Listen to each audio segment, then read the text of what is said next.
ದೇವಂ ನಾರಾಯಣಂ ನತ್ವಾ ಸರ್ವದೋಷವಿವರ್ಜಿತಂ ಪರಿಪೂರ್ಣಂ ಗುರುಂಶ್ಚಾನ್ ಗೀತಾರ್ಥಂ ವಕ್ಷ್ಯಾಮಿ ಲೇಷತಃ ಸಮಸ್ತಗುಣಸಂಪೂರ್ಣಂ ಸರ್ವದೋಷವಿವರ್ಜಿತಂ ನಾರಾಯಣಂ ನಮಸ್ಕೃತ್ಯ ಗೀತಾ ತಾತ್ಪರ್ಯಮುಚ್ಯತೆ. ಅಭ್ರಮಂ ಭಂಗರಹಿತಮಜಡಂ ವಿಮಲಂ ಸದಾ ಆನಂದತೀರ್ಥಮತುಲಂ ಭಜೇತಾಪತ್ರಯಾಪಹಂ.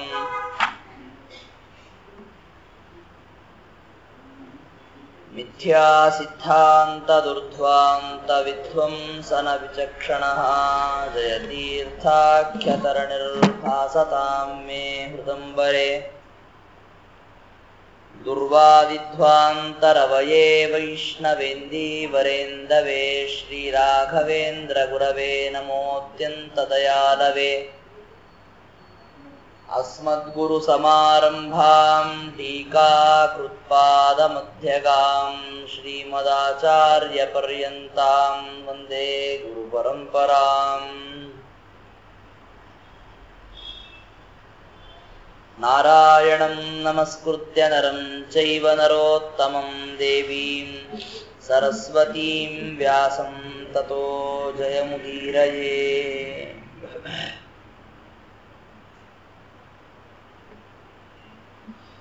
ಶ್ರೀ ಗುರುಭ್ಯೋ ನಮಃ.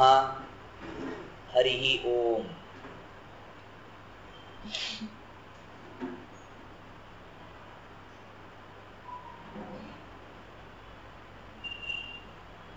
ಇವತ್ತು ಕಲಿಯುಗದ ಕಾಮಧೇನು ಕಲ್ಪವೃಕ್ಷ ಅಂತ ಕರೆಸಿಕೊಂಡಿರುವ ರಾಘವೇಂದ್ರ ಸ್ವಾಮಿಗಳವರ ಜನ್ಮದಿನ.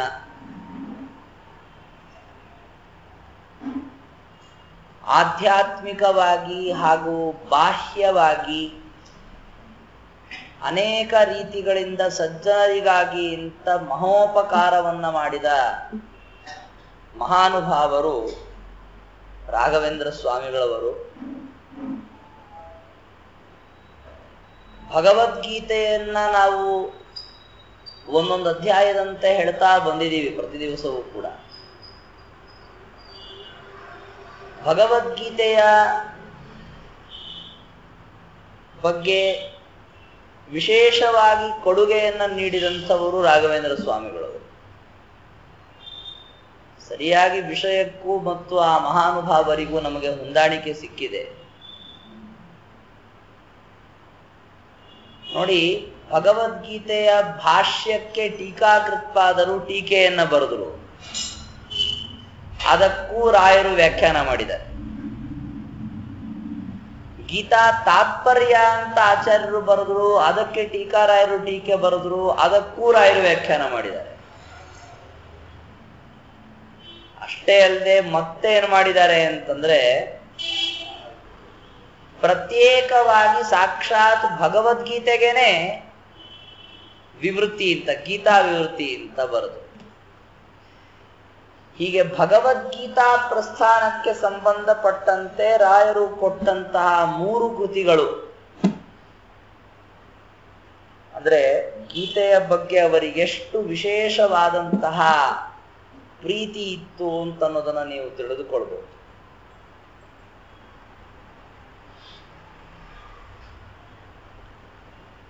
ವಾದೀಂದ್ರರು ತಮ್ಮ ಗುರುಗುಣ ಸ್ತವನದಲ್ಲಿ ಹೇಳಬೇಕಾದ್ರೆ ರಾಯರಿ 3 ಗ್ರಂಥಗಳನ್ನ ಯಾಕೆ ಮಾಡಿದ್ರು ಅನ್ನೋದಕ್ಕೆ ಒಂದು ಒಳ್ಳೆ ಕಾರಣ ಕೊಟ್ಟಿದ್ದಾರೆ.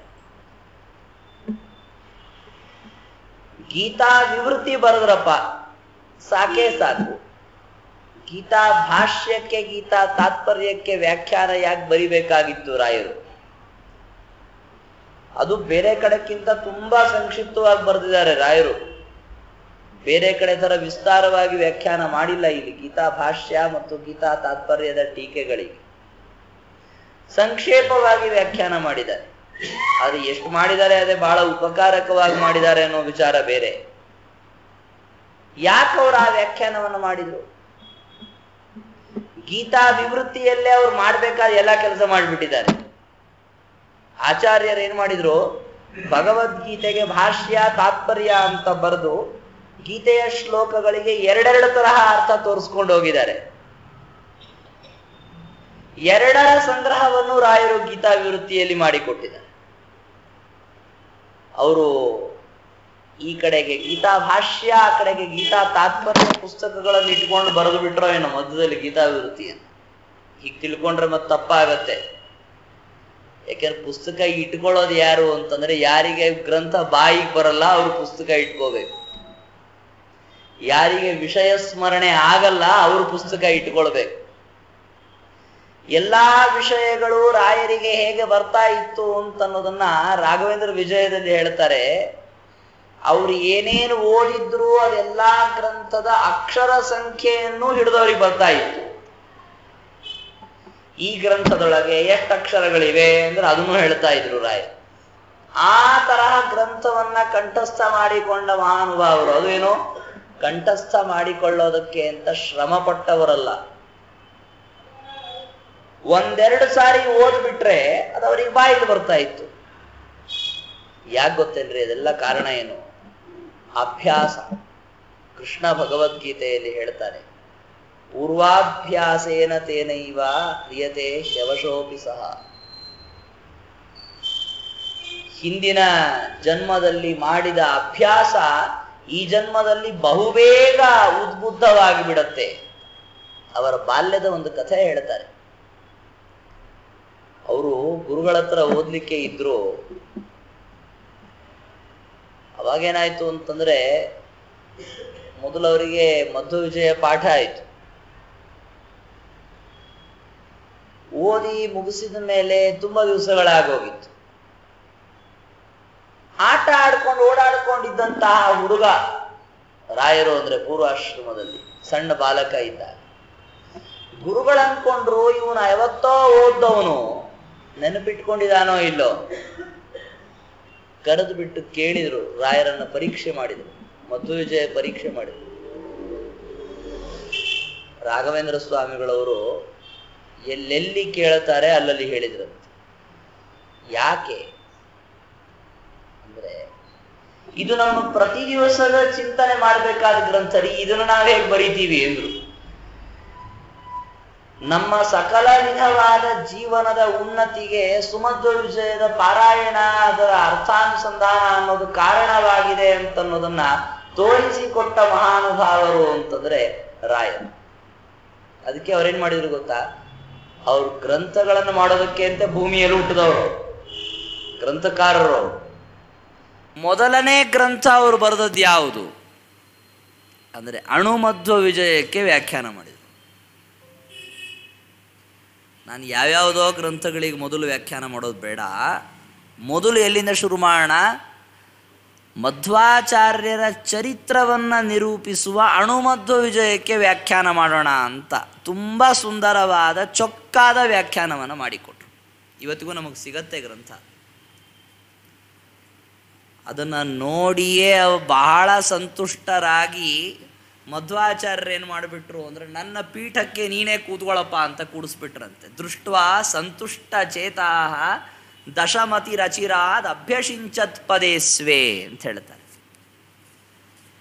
ಯಾಕೆಂದ್ರೆ ಸ್ರಗ್ಧರ ವೃತ್ತದಲ್ಲಿ ಮಾಡಿದ ನನ್ನ ಚರಿತ್ರೆಯನ್ನು ತುಂಬ ಚೆನ್ನಾಗಿ ಅಲಂಕಾರ ಮಾಡಿದೀಯಪ್ಪ, ಅದಕ್ಕೆ ನಿನ್ನನ್ನು ನನ್ನ ಪೀಠದಲ್ಲಿ ಕೂಡಿಸ್ಬಿಡ್ತೀನಿ ಅಂತ ಕೂಡಿಸ್ಬಿಟ್ರು. ನೋಡಿದ ಕೂಡಲೇ ಸರಸ್ವತೀ ದೇವಿಯರು ಭಾರತೀ ದೇವಿಯರು ವಿಚಾರ ಮಾಡಿದ್ರು, ನನ್ನ ಗಂಡನೇ ಇವರಿಗೆ ಇನ್ನು ಎತ್ಕೊಂಡೋಗಿ ಇಷ್ಟು ಮೇಲೆ ಕೂಡಿಸಿದಾನೆ ಅಂತಂದ ಮೇಲೆ ನನ್ನ ಸಾಮ್ರಾಜ್ಯವನ್ನು ಇವ್ರಿಗೆ ಒಪ್ಪಿಸ್ಬಿಡೋದು ಒಳ್ಳೆಯದು ಅಂತೇಳಿ ಸಾರಸ್ವತ ಪ್ರಪಂಚವನ್ನು ಇವ್ರಿಗೆ ಕೊಟ್ಟು ಬಿಟ್ಲು ಅಂತ ಉತ್ಪ್ರೇಕ್ಷೆಯನ್ನು ಮಾಡ್ತಾರೆ. ಅಂದರೆ ಈ ವೇದಾಂತ ಸಾಮ್ರಾಜ್ಯ, ಈ ಕಡೆಗೆ ಸಾರಸ್ವತ ಪ್ರಪಂಚ, ಸಕಲ ವಿದ್ಯೆಗಳ ಪ್ರಾವೀಣ್ಯ ಅಂತನ್ನೋದೇನಿದೆಯಲ್ಲ, ಇದು ವಾಯುದೇವರು ಹಾಗೂ ಭಾರತೀ ದೇವಿಯರ ವಿಶೇಷ ಅನುಗ್ರಹದಿಂದ ದೊರಕಿದ್ದು ರಾಯರಿಗೆ. ಅದಕ್ಕೆ ಮೂಲ ಕಾರಣ ಅವರು ಏನು ತಿಳ್ಕೊಂಡ್ರು? ನಾನು ಪ್ರತಿ ದಿವಸ ಮಧ್ವ ವಿಜಯವನ್ನು ಹೇಳ್ತೇನೆ, ಮಧ್ವ ವಿಜಯದಲ್ಲಿ ಬಂದಿರುವಂತಹ ಶ್ರೀಮದ್ ಆಚಾರ್ಯರ ಚರಿತ್ರವನ್ನು ಹೇಳ್ತೇನೆ. ಈ ಸುಮಧ್ವ ವಿಜಯ ಅನ್ನೋದು ಅಷ್ಟು ದೊಡ್ಡ ಗ್ರಂಥ ಅಂತ ಅವರು ತಿಳಿದುಕೊಂಡು ಅದನ್ನು ಅನುಷ್ಠಾನ ಮಾಡಿದ್ರಲ್ಲ, ಅದರ ಫಲಿತಾಂಶ ಅದು ಅವರಿಗಾಯಿತು. ಈ ತರಹದ ನೆನಪಿನ ಶಕ್ತಿ ಅವರಿಗಿತ್ತು ಅನ್ನೋದಕ್ಕೊಂದು ಉದಾಹರಣೆ ಹಿಂದಿಂದು ಹೇಳಿತ್ತು. ಅಂಥವರು ಗೀತಾ ವಿವೃತಿ ಬರೀಬೇಕಾದ್ರೆ ಭಾಷ್ಯ ತಾತ್ಪರ್ಯ ಎರಡನ್ನೂ ಮಿಶ್ರಣ ಮಾಡಿದರೂ ಹೇಗೆ ಗೊತ್ತಾ, ಅವುಗಳು ಕಲಬರಕೆ ಆಗಬಾರದು, ಅರ್ಥಗಳು ಆ ತರಹ ಬೇರೆ ಬೇರೆ ಮಾಡಿಟ್ಟು. ಈಗ ನೋಡಿ ಏನಾಗುತ್ತೆ, ಸಮುದ್ರದಲ್ಲಿ ಎಲ್ಲ ನದಿಯ ನೀರುಗಳು ಬಂದು ಸೇರ್ಕೊಂಡು ಬಿಡತ್ತೆ. ನಮ್ಮ ದೃಷ್ಟಿಯಲ್ಲಿ ಎಲ್ಲ ಕಲಬರಕೆ ಆಗೋಗಿದೆ ಅಂತ ನಾವು ತಿಳ್ಕೊಂಡಿರ್ತೀವಿ. ಕಲಬರಕೆ ಆಗಲ್ಲ. ವಾಯುದೇವರೇನು ಮಾಡ್ತಾರೆ, ಮೋಡಕ್ಕೆ ನೀರನ್ನು ಸರಬರಾಜು ಮಾಡಬೇಕಾದ್ರೆ ಯಾವ ಮೋಡ ಮುಂದೆ ಎಲ್ಲಿ ಹೋಗಿ ಮಳೆ ಮಾಡತ್ತೆ ಅಂತನ್ನೋದನ್ನು ಯೋಚನೆ ಮಾಡಿಕೊಂಡು ಅದಕ್ಕೆ ತಕ್ಕಂತೆ ಆ ಮೋಡದಲ್ಲಿ ಅಲ್ಲಿಯ ನದಿಯ ನೀರನ್ನೇ ತುಂಬುತ್ತಾರೆ ಅವರು. ಆ ಮೋಡವನ್ನು ಅಲ್ಲಿಗೆ ಕಳಿಸ್ತಾರೆ. ಅಂದ್ರೆ ಅರ್ಥ ಏನು, ನೋಡುಗರ ದೃಷ್ಟಿಗೆ ಎಲ್ಲ ಕಲಬರಿಕೆಯಾದಂತೆ ಇದ್ದರೂ ಕೂಡ ಅದು ವಿವೇಕಿಗಳ ದೃಷ್ಟಿಯಲ್ಲಿ ಪ್ರತ್ಯೇಕವಾಗೇ ಇರುತ್ತೆ.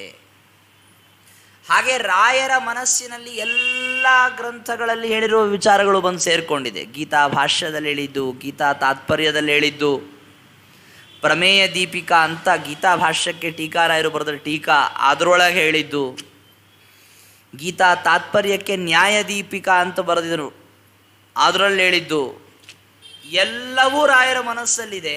ಹೇಳಬೇಕಾದ್ರೆ ಇದು ಗೀತಾ ತಾತ್ಪರ್ಯದ ಪಕ್ಷ, ಇದು ಗೀತಾ ಭಾಷ್ಯದ ಪಕ್ಷ, ಸ್ಪಷ್ಟವಾಗಿ ಬೇರೆ ಮಾಡಿ ತೋರಿಸ್ತಾರೆ. ಅದನ್ನೆಲ್ಲ ಮಾಡಿ ತೋರಿಸಿದ ಮೇಲೆ ಮತ್ತ್ಯಾಕೆ ಬರಿಬೇಕು ಗ್ರಂಥವನ್ನು? ಅವರು ಅದಕ್ಕೆ ಕಾರಣ ಕೊಟ್ಟರು ವಾದೀಂದ್ರರು. ನಸ್ಯಾದೀಶ ಪ್ರಸಾದ ಗುರುವರ ಕರುಣಾ ಮಂತರೇಣೇತಿ ರೂಢ.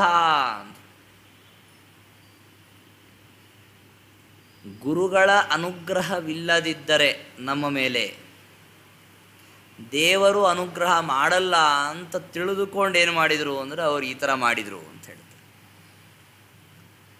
ಗುರುಗಳು ಅಂತಂದರೆ ಟೀಕಾಕೃತ್ಪಾದರು ಮತ್ತು ಮಧ್ವರಾಯರು. ಅವರ ಗ್ರಂಥಕ್ಕೆ ನಾನು ವ್ಯಾಖ್ಯಾನ ಮಾಡದೆ ಗೀತೆಗೆ ವ್ಯಾಖ್ಯಾನ ಮಾಡಿಬಿಟ್ರೆ ಏನಾಗುತ್ತೆ, ಕೃಷ್ಣ ಅದನ್ನು ಒಪ್ಪಲ್ಲ ಅಂದರು ರಾಯರು. ನೋಡಿ, ಇದನ್ನು ನಾವು ತಿಳ್ಕೋಬೇಕು. ಸಾಕ್ಷಾತ್ತಾಗಿ ನಾವು ಟೀಕಾರಾಯರ ಹತ್ರನೋ ಶ್ರೀಮದ್ ಆಚಾರ್ಯರ ಹತ್ರನೋ ಹೋಗ್ತೀವಿ, ಅವರ ಗ್ರಂಥಗಳನ್ನು ಓದ್ತೀವಿ, ಅವರಲ್ಲೇನೋ ಕೇಳ್ಕೊಳಕ್ಕೆ ಹೋಗ್ತೀವಿ, ತಪ್ಪಲ್ಲ. ಆದರೆ ಕೇಳಿಕೊಳ್ಳೋದು ಅಂತನ್ನೋದು ಯಾರ ದ್ವಾರ ಇರಬೇಕು ಅಂತನ್ನೋದರ ಬಗ್ಗೆ ನಾವು ಬಹಳ ಹುಷಾರಾಗಿರಬೇಕು. ರಾಯರು ತಮ್ಮ ಪ್ರಾತಃ ಸಂಕಲ್ಪ ಗದ್ಯದಲ್ಲೂ ಕೂಡ ಹೇಳುವ ವಿಚಾರ ಏನು ಅಂದರೆ, ನಮ್ಮನ್ನು ಸಂಸಾರದಿಂದ ಉದ್ಧಾರ ಮಾಡ್ತಾ ಇದ್ದಾನೆ ಅಂತಂದರೆ ದೇವರು ಆ ಕೆಲಸ ಮಾಡ್ತಿರೋದು ಯಾಕೆ ಅಂದರೆ, ನಾವು ದೇವರ ಹತ್ತಿರ ಮಾಡಿಕೊಂಡ ಪ್ರಾರ್ಥನೆಗಲ್ಲ. ಅನಾಥಮೇನಂ ದೂನಂ ದೀನಂ ಉದ್ಧಾರ ಇತಿ ಪ್ರಾರ್ಥಯಿತೃಣಾಂ ಅಂತ ಹೇಳ್ತಾರೆ. ವಾಯುದೇವರು ನಿಂತು ನಮ್ಮ ಪರವಾಗಿ ಕೇಳ್ಕೊಳ್ತಾ ಇದ್ದಾರೇನು ಅಂದರೆ, ಈ ಅನಾಥ ದೂನ ದೀನನಾದಂಥ ಜೀವನನ ಉದ್ಧಾರ ಮಾಡು ಅಂತ. ವಾಯುದೇವರು ಕೇಳಿಕೊಂಡದ್ದಕ್ಕೆ ನಮ್ಮನ್ನು ಉದ್ಧಾರ ಮಾಡ್ತಾ ಇದ್ದಾರೆ ಅವರು, ದೇವರು. ಹಾಗೆ ಇಲ್ಲೂ ಕೂಡ ಏನು ಅಂದರೆ, ಮಧ್ವರ ಕೃಪೆಗೆ ನಾವು ಪಾತ್ರರಾಗಬೇಕಾದರೂ ಕೂಡ ನಮಗೆ ಗುರುಗಳಾದಂತಹ ರಾಘವೇಂದ್ರ ಸ್ವಾಮಿಗಳವರ ವಿಶೇಷವಾದ ಅನುಗ್ರಹ ಬೇಕು. ಗುರುಗಳು ಅಂತ ಯಾರನ್ನ ದೇವರು ಮಾಡಿ ಕೂಡಿಸ್ತಾನೆ? ನಮ್ಮ ನಿಮ್ಮಂಥವ್ರನ್ನೆಲ್ಲ ಆ ಥರ ಗುರುಗಳು ಅಂತ ಮಾಡಿ ಕೂಡಿಸ್ತಾನ ದೇವರು? ಇಲ್ಲ. ನೋಡಿ, ಗುರುಗಳು ಅಂತಾಗುವಂತಹ ವ್ಯಕ್ತಿಯಲ್ಲಿ ಇರಬೇಕಾದಂತಹ ಒಂದು ದೊಡ್ಡ ಗುಣ ಏನು ಅಂದರೆ, ಪರೋಪಕಾರವನ್ನು ಮಾಡಬೇಕು ಅಂತನ್ನುವ ಬುದ್ಧಿ. ಬರೀ ಪರೋಪಕಾರವನ್ನು ಮಾಡೋದು ಅಂತಷ್ಟೇ ಅಲ್ಲ, ಅವರಿಗೆ ಉಪಕಾರವನ್ನು ಮಾಡಿದ ಮೇಲೆ ಅವರಿಂದ ಮತ್ತೆ ಪ್ರತ್ಯುಪಕಾರವನ್ನು ಅಪೇಕ್ಷೆ ಪಡದೇ ಇರೋದು ಅನ್ನೋ ದೃಷ್ಟಿ ಇದೆಯಲ್ಲ, ಅದು ಗುರುಗಳಲ್ಲಿ ಇರಬೇಕಾದಂತಹ ಬಹಳ ದೊಡ್ಡ ಗುಣ. ಇದು ಮೂಲಭೂತವಾಗಿ ಗುರುಗಳು ಅಂತಾದವರಲ್ಲಿ ಯಾಕೆ ಬರುತ್ತೆ ಗೊತ್ತಾ? ಆ ಗುರುಗಳಿಂದ ಉಪಾಸ್ಯನಾದ ಭಗವಂತ ಇದ್ದಾನಲ್ಲ, ಅವನೊಳಗಂಥದ್ದಿರುತ್ತೆ ಗುಣ. ಅದಕ್ಕೆ ರಾಘವೇಂದ್ರ ಸ್ವಾಮಿಗಳವರಲ್ಲಿ ಪರೋಪಕಾರ ಅಂತನ್ನುವುದರ ಪರಮಾವಧಿ ಗುಣ ಇದೆ. ಪರಮಾವಧಿ ಅಂದರೆ ಎಷ್ಟರ ಮಟ್ಟಿಗೆ ಪರಮಾವಧಿ ಗೊತ್ತಾ? ಪರೋಪಕಾರಕ್ಕಾಗಿ ಅಂಥೇಳಿ ಆತ್ಮಾರ್ಥವನ್ನೂ ಕೂಡ ಬಿಟ್ಟಂಥವರು ರಾಘವೇಂದ್ರ ಸ್ವಾಮಿಗಳು. ಅಂದರೆ ತಮ್ಮ ಸಂಸಾರ, ತಮ್ಮ ಮನೆ, ತಮ್ಮ ಮಕ್ಕಳು, ತಮ್ಮ ಹೆಂಡತಿ ಎಲ್ಲವನ್ನ ಪರಿತ್ಯಾಗ ಮಾಡಿದ್ರು. ಯಾರಿಗೆ ಬೇಕಿದು? ಬಹಳ ಉಪಕಾರ ಮಾಡೋರು ಅಂತ ನಾವು ಲೋಕದಲ್ಲಿ ಯಾರನ್ನು ಕರಿತೀವಿ ಗೊತ್ತಾ? ಇವತ್ತಿಗೂ ತಮಗೆ, ತಮ್ಮ ಹೆಂಡತಿ ಮಕ್ಕಳಿಗೆ, ತಮ್ಮ ಮನೆಗೆ ಎಲ್ಲ ಪೂರ್ತಿ ಭದ್ರ ಮಾಡಿಕೊಂಡು ಅನಂತರದಲ್ಲಿ ಏನಪ್ಪ ಅಂದರೆ ಅವನು ಯಾವನೋ ಬೀದಿಯಲ್ಲಿ ಭಿಕ್ಷುಕ ಬಂದು ಏನಾದ್ರು ಕೊಡ್ರಿ ಅಂತ ಕೇಳಿದಾಗ ಹುಡುಕಾಡಿ ಮಾಡಿ ಜಾಲಾಡಿ ಯಾವುದಾದ್ರೂ ಹಳೆಯದು ಹರಿದದ್ದು ಏನಾದರೂ ಒಂದು ಬಿಡಿ ಕಾಸನ್ನು ಕೊಟ್ಟರೆ ಅವನು ಭಾಳ ಉಪಕಾರ ಮಾಡಿದೆ, ನಾನು ಮನೆ ಬಂದು ಹೇಳ್ಕೊಳ್ತಾನೇನು ಅಂದರೆ ನನಗೆ ಮನಸ್ಸು ಕರಗಿಬಿಡ್ತು, ನಾನು ಕೊಟ್ಟುಬಿಟ್ಟೆ, ತುಂಬ ಉಪಕಾರ ಮಾಡಿದ್ರಿ ನೀವು ಅಂತ ಹೆಂಡತಿ ಪ್ರಶಂಸೆ ಮಾಡ್ತಾಳೆ, ನಾನು ಭಾರಿ ಮಾಡಿಬಿಟ್ಟೆ ಅಂತ ತಿಳ್ಕೊಳ್ತಾನೆ. ಇಷ್ಟೇ. ಇನ್ನೊಬ್ಬರಿಗಾಗಿ ಅಂತ ತನ್ನ ಸ್ವಾರ್ಥವನ್ನು ಬಿಡೋದು ಅಂತ ಅನ್ನೋದನ್ನು ನಾವು ಎಲ್ಲಿ ನೋಡಿದ್ದೀವಿ? ಯಾರ ಕಥೆಯಲ್ಲೂ ನೋಡಿಲ್ಲ. ಅದು ಕಂಡದ್ದೆಲ್ಲಿ? ರಾಘವೇಂದ್ರ ಸ್ವಾಮಿಗಳವರು. ದೇವರು ನೋಡ್ರಿ, ಅವರಲ್ಲಿರುವ ಆ ಗುಣವನ್ನು ಎತ್ತಿ ತೋರಿಸೋದಕ್ಕೆ ಅಂತಲೇ ಅವರಿಗೊಂದು ಮದುವೆ ಅಂತ ಮಾಡಿ ಒಂದು ಮಗು ಅಂತ ಕೊಟ್ಟು ಎಲ್ಲ ತೋರಿಸಿದ್ದು. ಇಲ್ಲೇ ಇದ್ರೆ ದೇವ್ರು ಹೀಗೆ ಮಾಡ್ಬೋದಾಗಿತ್ತಲ್ಲ. ಒಂದು 27-28 ವರ್ಷಕ್ಕೆ ಸನ್ಯಾಸ ತಗೊಂಡ್ರು ರಾಯರು. ಅಂಥ ಪರಿ ಅವ್ರಿಗೇನಿಲ್ಲ ಈ ಥರದ ವಿಷಯಾಸಕ್ತಿ ಅಂತ ಅನ್ನೋದು ಮೊದಲಿಂದಲೂ ಇಲ್ಲವೇ ಇಲ್ಲ. ಮದುವೆ ಅಂತಲೇ ಮಾಡಿಸ್ದೇ ಇದ್ರೆ ಚೆನ್ನಾಗಿರ್ತಿತ್ತಲ್ಲ. ಅವ್ರು ಮದುವೆ ಆಗೋಕ್ಕಿಂತ ಒಂದು ವರ್ಷನೋ 6 ತಿಂಗಳು ಮುಂಚೆ ಸನ್ಯಾಸ ತಗೋ ಅಂತ ಪ್ರಸ್ತಾವನೆಯನ್ನು ಸುಧೀಂದ್ರರಿಂದ ಕೊಡಿಸ್ಬಿಟ್ಟಿದ್ರೆ ದೇವರು, ಈ ಮದುವೆ ಮಕ್ಕಳು ಅನ್ನೋ ಕಿರಿಕಿರಿನೇ ಇರ್ತಿರಲಿಲ್ಲ, ಮುಗಿದೋಗ್ತಾ ಇತ್ತು. ಅವಾಗೇನಾಗ್ತಿತ್ತು ಗೊತ್ತಾ? ಅವರೊಳಗಿರುವಂತಹ ನಿಸ್ವಾರ್ಥವಾದಂತಹ ಪ್ರವೃತ್ತಿ, ಪರೋಪಕಾರಕ್ಕಾಗಿ ಇಂಥ ತ್ಯಾಗವನ್ನು ಮಾಡುವಂತಹ ದೃಷ್ಟಿ ಇದು ಕಂಡು ಬರ್ತಿರಲಿಲ್ಲ. ಅದಕ್ಕೆ ದೇವರೇನು ಮಾಡ್ದ? ಅವ್ರಿಗೊಂದು ಹೆಂಡತಿ ಮಕ್ಕಳು ಅಂತ ಕೊಟ್ಟ.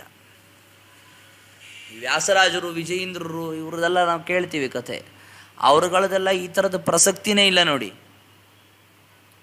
ಅವರಿಗೆ ಮದುವೆ ಆಗಿಲ್ಲ, ಮಕ್ಕಳಿಲ್ಲ. ಅವರೆಲ್ಲ ಹೇಗೆ ಅಂದರೆ ಮದುವೆ ಆಗಿಲ್ಲ ಅಂತ ಅಷ್ಟೇ ಅಲ್ಲ, ಅವರೊಂಥರ ಹುಟ್ಟತಾನೆ ಸನ್ಯಾಸಿಗಳಾದ ಹಾಗೆ, ಹುಟ್ಟತಾನೆ ಮನೆಯಿಂದ ಹೊರಗೆ ತಗೊಂಡು ಹೋಗ್ಬಿಟ್ರು. ವಿಜಯೇಂದ್ರರು ಅಷ್ಟೇ ಬಾಲ್ಯದಲ್ಲೇ ಸನ್ಯಾಸ ತಗೊಂಡು ವಿಷ್ಣು ತೀರ್ಥರು ಅಂತ ಅವ್ರ ಹೆಸರಿತ್ತು. ಆಮೇಲೆ ಅವ್ರನ್ನ ದಂಡಪಲ್ಲಟ ಮಾಡಿ ಸುರೇಂದ್ರ ತೀರ್ಥರು ತಗೊಂಡ ಮೇಲೆ ಅವ್ರನ್ನ ವಿಜಯೇಂದ್ರ ಅಂತ ಹೆಸರಿಟ್ಟರು, ವಿಜಯೇಂದ್ರ ತೀರ್ಥರು ಅಂತ ಮಾಡಿದ್ರು ಅವರು. ಇವ್ರುಗಳೆಲ್ಲ ಏನು ಅಂತಂದರೆ ಸನ್ಯಾಸಾಶ್ರಮಿಗಳಾದ ಮೇಲೆ ಅವರಲ್ಲಿರುವಂತಹ ಪರೋಪಕಾರ ದೃಷ್ಟಿಯನ್ನು ತೋರಿಸಿದರು. ನೋಡಿ, ವ್ಯಾಸರಾಜರ ಕಥೆಯಲ್ಲಿ ನಾವು ಕೇಳ್ತೀವಿ. ವ್ಯಾಸರಾಜರು ಕುಹಯೋಗ ಪರಿಹಾರ ಮಾಡೋದಕ್ಕೆ ಅಂತ ಅಲ್ಲಿ ಸಿಂಹಾಸನದ ಮೇಲೆ ಕೂತ್ಕೊಳ್ಳೋದಕ್ಕೆ ಒಪ್ಕೊಂಡ್ರಂತೆ. ಕೂತ್ಕೊಂಡು ಏನು ಮಾಡಿದರು? ಅವರು ಏನು ಬೇಕಾದರೂ ಮಾಡ್ಕೊಂಬಿಡ್ಬೋದು. ಮಠಕ್ಕೆ ಎಲ್ಲ ಬೇಕಾದಷ್ಟು ಆಸ್ತಿ ಗೀಸ್ತಿ ಮಾಡ್ಕೊಂಬಿಡ್ಬೋದಾಗಿತ್ತು. ಮಠಕ್ಕೆ ಅಂತ ಒಂದು ಬಿಡಿ ಕಾಸು ಆಸ್ತಿ ಮಾಡ್ಕೊಳ್ಳಿಲ್ಲ ಅವರು ಸಿಂಹಾಸನದ ಮೇಲೆ ಕೂತಾಗ. ಮತ್ತೇನು ಮಾಡಿದರು ಅಂದರೆ, ಪಂಡಿತರುಗಳು ಅಂತೇನಿದ್ರಲ್ಲ, ಅವರ ಸುತ್ತಮುತ್ತಲು ಪರಿಚಯ ಇರುವ ಪಂಡಿತರುಗಳು ಅಂತ ಏನಿದ್ರಲ್ಲ, ಯಾರು ಮಧ್ವಶಾಸ್ತ್ರವನ್ನು ಸಂರಕ್ಷಣೆ ಮಾಡುವುದರೊಳಗೆ ಸಮರ್ಥರು ಅಂತ ಇದ್ರೋ ಅವ್ರುಗಳನ್ನೆಲ್ಲ ಕರೆದು ಅವ್ರುಗಳಿಗೆ ಎಷ್ಟೆಷ್ಟೋ ಗ್ರಾಮಗಳು, ಜಮೀನುಗಳನ್ನು ಬಳುವಳಿಯಾಗಿ ಕೊಟ್ಬಿಟ್ಟು ಕಳಿಸಿದರಂತೆ. ರಾಜ ಏನಾರು ಅನ್ಲಿ ನೋಡೋಣಂತೆ. ಅಧಿಕಾರ ಪೂರ್ತಿ ವ್ಯಾಸರಾಜರದ್ದು. ಯಾಕೆ ಅಂದರೆ ಇವ್ರುಗಳಿಗಿರೋ ಸಮಸ್ಯೆನೇ ಏನು ಅಂತಂದರೆ, ಜೀವನ ಹೇಗೆ ಅಂತ ಸಮಸ್ಯೆ ತಾನೆ. ಇವ್ರಿಗೆ ಊಟಕ್ಕಾಗಿ ಕೂಡಿಸ್ಬಿಟ್ರೆ ಇವ್ರು ತಲೆನೇ ಕೆಡಿಸ್ಕೊಳ್ಳಲ್ಲ. ಅದಕ್ಕೆ ಆರಾಮಾಗಿ ಓದ್ಕೊಂಬರ್ಕೊಂಡಿರಿ ಅಂತ ಬಿಟ್ಬಿಟ್ರು ಅವರು ವ್ಯಾಸರಾಜ. ಅದನ್ನು ನೋಡಿದ ಪುರಂದರದಾಸರು ಕೊಂಡಾಡಿದ್ದು, ಏಸು ಮುನಿಗಳಿದ್ದೇನು ಮಾಡಿದರು, ವ್ಯಾಸ ಮುನಿ ಮಧ್ವಮತವನ್ನು ಉದ್ಧರಿಸಿದ. ಬರೀ ಜ್ಞಾನೋಪದೇಶವನ್ನು, ಜ್ಞಾನ ಪ್ರಸಾರವನ್ನು ಮಾಡೋದೊಂದೇ ಅಲ್ಲ, ಅದು ಬೌದ್ಧಿಕವಾದ ಆಹಾರ. ಅದು ಹೊಟ್ಟೆಗೂ ಆಹಾರವನ್ನು ಹಾಕಿ ಸಜ್ಜನರನ್ನು ಕಾಪಾಡಿದಂಥವರು ಅಂತಂದರೆ ವ್ಯಾಸರಾಜರು. ಹೀಗವರು ಅನೇಕ ಬಾರಿ ನಿಸ್ವಾರ್ಥ ಸಮರ್ಥವಾಗಿ ಸಜ್ಜನರನ್ನು ಸಂರಕ್ಷಣೆ ಮಾಡಿ ತೋರಿಸಿದ್ರು ವ್ಯಾಸರಾಜರು, ವಿಜಯೀಂದ್ರ ತೀರ್ಥರು ಮೊದಲಾದಂಥವರೆಲ್ಲ. ರಾಘವೇಂದ್ರ ಸ್ವಾಮಿಗಳವರು ಏನು ಮಾಡಿದರು, ಅದಕ್ಕಿಂತಲೂ ವಿಶಿಷ್ಟವಾದ ರೀತಿಯಲ್ಲಿ ತಮ್ಮ ತ್ಯಾಗವನ್ನು ತೋರಿಸಿದರು. ತಮ್ಮ ಹೆಂಡತಿ ಮಕ್ಕಳನ್ನು ಬಿಟ್ಟು ಬಂದು, ಅವ್ರಿಗೆ ಬೇಡಾದವರೇ ಇದ್ರಿ ಹೆಂಡತಿ ಮಕ್ಕಳು ಅಂತಲ್ಲ, ತುಂಬ ಪ್ರೀತಿ ಇತ್ತು ಅವ್ರ ಹೆಂಡತಿ ಮಕ್ಕಳ ಮೇಲೆ ಅವ್ರಿಗೆ. ಯಾಕೆಂದ್ರೆ ಮೊದಲನೇ ಬಾರಿ ಸನ್ಯಾಸ ತಗೊಳ್ಳೋ ಅಂತ ಸುಧೀಂದ್ರ ತೀರ್ಥರು ಕರೆದು ಕೇಳಿದರೆ ಕೆಲಸ ಮಾಡ್ತಾ ಇದೆ. ಏನೇ ಅವ್ರು ಬೇಡ ಅಂದ್ರಂತವ್ರು. ಯಾಕೆ ಬೇಡ ಅಂದ್ರು ಅಂತಂದ್ರೆ ಅವ್ರು ಹೇಳಿದ ಕಾರಣ, ಬಾಲ ಭಾರ್ಯ ಬಾಲಕೋ ನೋಪನೀತ. ನನ್ನ ಹೆಂಡತಿ ಇನ್ನು ಸಣ್ಣವಳಿದ್ದಾಳೆ, ನನ್ನ ಮಗನಿಗೆ ಇನ್ನೂ ಉಪನಯನ ಆಗಿಲ್ಲ. ಅವ್ರ ಹೆಂಡತಿನೂ ಹೇಗಿದ್ಲು ಅಂದ್ರೆ, ಗಂಡನ ಮೇಲೆ ಒಂದು ದಿವಸ ಕೂಗಾಡಿರ್ಲಿಲ್ಲ. ಆ ಹೆಂಡತಿ ಕಾಟ ತಾಳ್ಲಾರ್ದೆ ಸನ್ಯಾಸ ತಗೊಂಡ್ಬಿಟ್ರು ಅಂತ ಯಾರು ಅನ್ನೋ ಆಗಿಲ್ಲ ಅವ್ರ ಬಗ್ಗೆ, ರಾಯರ ಬಗ್ಗೆ. ಯಾಕೆ ಅಂದ್ರೆ ಅವಳ ಹೆಂಡತಿ ಎಷ್ಟು ಒಳ್ಳೆಯವಳಿದ್ಲು ಅಂದ್ರೆ, ಮನೆಯಲ್ಲಿ ತುಂಬಾ ಬಡತನ, ಮನೆಯಲ್ಲಿ ಎಲ್ಲೆಲ್ಲಿ ನೋಡಿದ್ರು ಬಡತನವೇ ಕುಣಿದಾಡ್ತಾ ಇತ್ತು, ಅಂತಹ ಪರಿಸ್ಥಿತಿ. ಅದರೊಳಗೂ ಕೂಡ ಅವಳಿಗೆ ತುಂಬಾ ಸಂತೋಷದ ವಿಚಾರ ಯಾವುದಪ್ಪ ಅಂದ್ರೆ, ಗಂಡ ಮನೆಯಲ್ಲೇ ಇರ್ತಾನಲ್ಲ ಅಂತ ಸಂತೋಷ ಇತ್ತಂತ. ಮನೇಲಿ ಗಂಡ ಕೂತ್ಕೊಂಡ್ರೆ ಹೆಂಡತಿ, ಏನ್ ಖಾಲಿ ಕೂತ್ಕೊಂಡಿದ್ವಿ, ಎಲ್ಲರೂ ಹೋಗ ಓಡಾಡ್ಕೊಂಡಾರು ಬರ್ರಿ, ಹೋಗಿ ಕಡೆ ಪಕ್ಷ ಅಂತ ಬೈತಾಳ ಅವಳು ಹೆಂಡತಿ ಆದವಳು. ಹಾಗಲ್ಲ, ನನ್ನ ಗಂಡ ನನ್ನ ಜೊತೆಗೆ ಯಾವಾಗ್ಲೂ ಮನೇಲಿ ಇರ್ತಾನಲ್ಲ ಸಂತೋಷ. ಮನೆಗಿಲ್ಲಿ ಇರ್ತಾನೆ ಅಂತೇಳಿ ಸಂತೋಷ ಪಡುವಂಥದ್ದೇನಿಲ್ಲ. ಅವನೇ ಹರಟೆ ಹೊಡಿತಾ ಕೂಡಲ್ಲ, ಏನೋ ಒಂದ್ ಕಡೆ ಮೂಲೆಯಲ್ಲಿ ಕೂತ್ಕೊಂಡು ಪುಸ್ತಕ ಓದ್ತಾ ಕೂತಿರ್ತಾನೆ. ಅದ್ರೊಳಗೆ ಏನ್ ಸಂತೋಷ ಪಡ್ಬೇಕು? ಏನ್ ಹರಟೆ ಇಲ್ಲ, ಎಲ್ಲ ಒಣ ಒಣ. ಇವಳು ಹೆಂಡತಿನೂ ಏನ್ ಮಾಡ್ತಾ ಇದ್ದಂತೆ ಗೊತ್ತಾ, ಗಂಡನನ್ನ ಹೋಗಿ ಗಂಡನಿಗೆ ತಾಕಿ ಕೂತ್ಕೊಳ್ತಾ ಇದ್ಲು. ಅವ್ರ ರಾಯರು ಅದನ್ನ ಬೇಡ ಅಂತಿರ್ಲಿಲ್ಲ, ಅದು ಅವಳು ಪುಣ್ಯ. ತಾಕಿ ಕೂತ್ಕೊಂಡು ಅವನು ಏನೋ ಓದ್ತಾ ಇರ್ತಾನೆ, ಗಂಡ ಅದನ್ನೇ ಸುಮ್ಮನೆ ನೋಡ್ತಾ ಇರ್ತಿದ್ದಷ್ಟು. ಏನೋ ಓದ್ತಾ ಇದ್ದಾನೆ ನನ್ನ ಗಂಡ, ಏನೋ ಓದ್ತಾ ಇದ್ದಾನೆ, ಏನೋ ಬರಿತಾ ಇದ್ದಾನೆ, ನೋಡ್ತಾ ಇದ್ದಾನೆ. ಇದೇ ಅವಳಿಗಿರುವಂತಹ ಬಹಳ ದೊಡ್ಡ ಸಂಭ್ರಮ. ಇಂತಹ ಪತ್ನಿ ಎಲ್ಲಿ ಸಿಗ್ತಾಳೆ?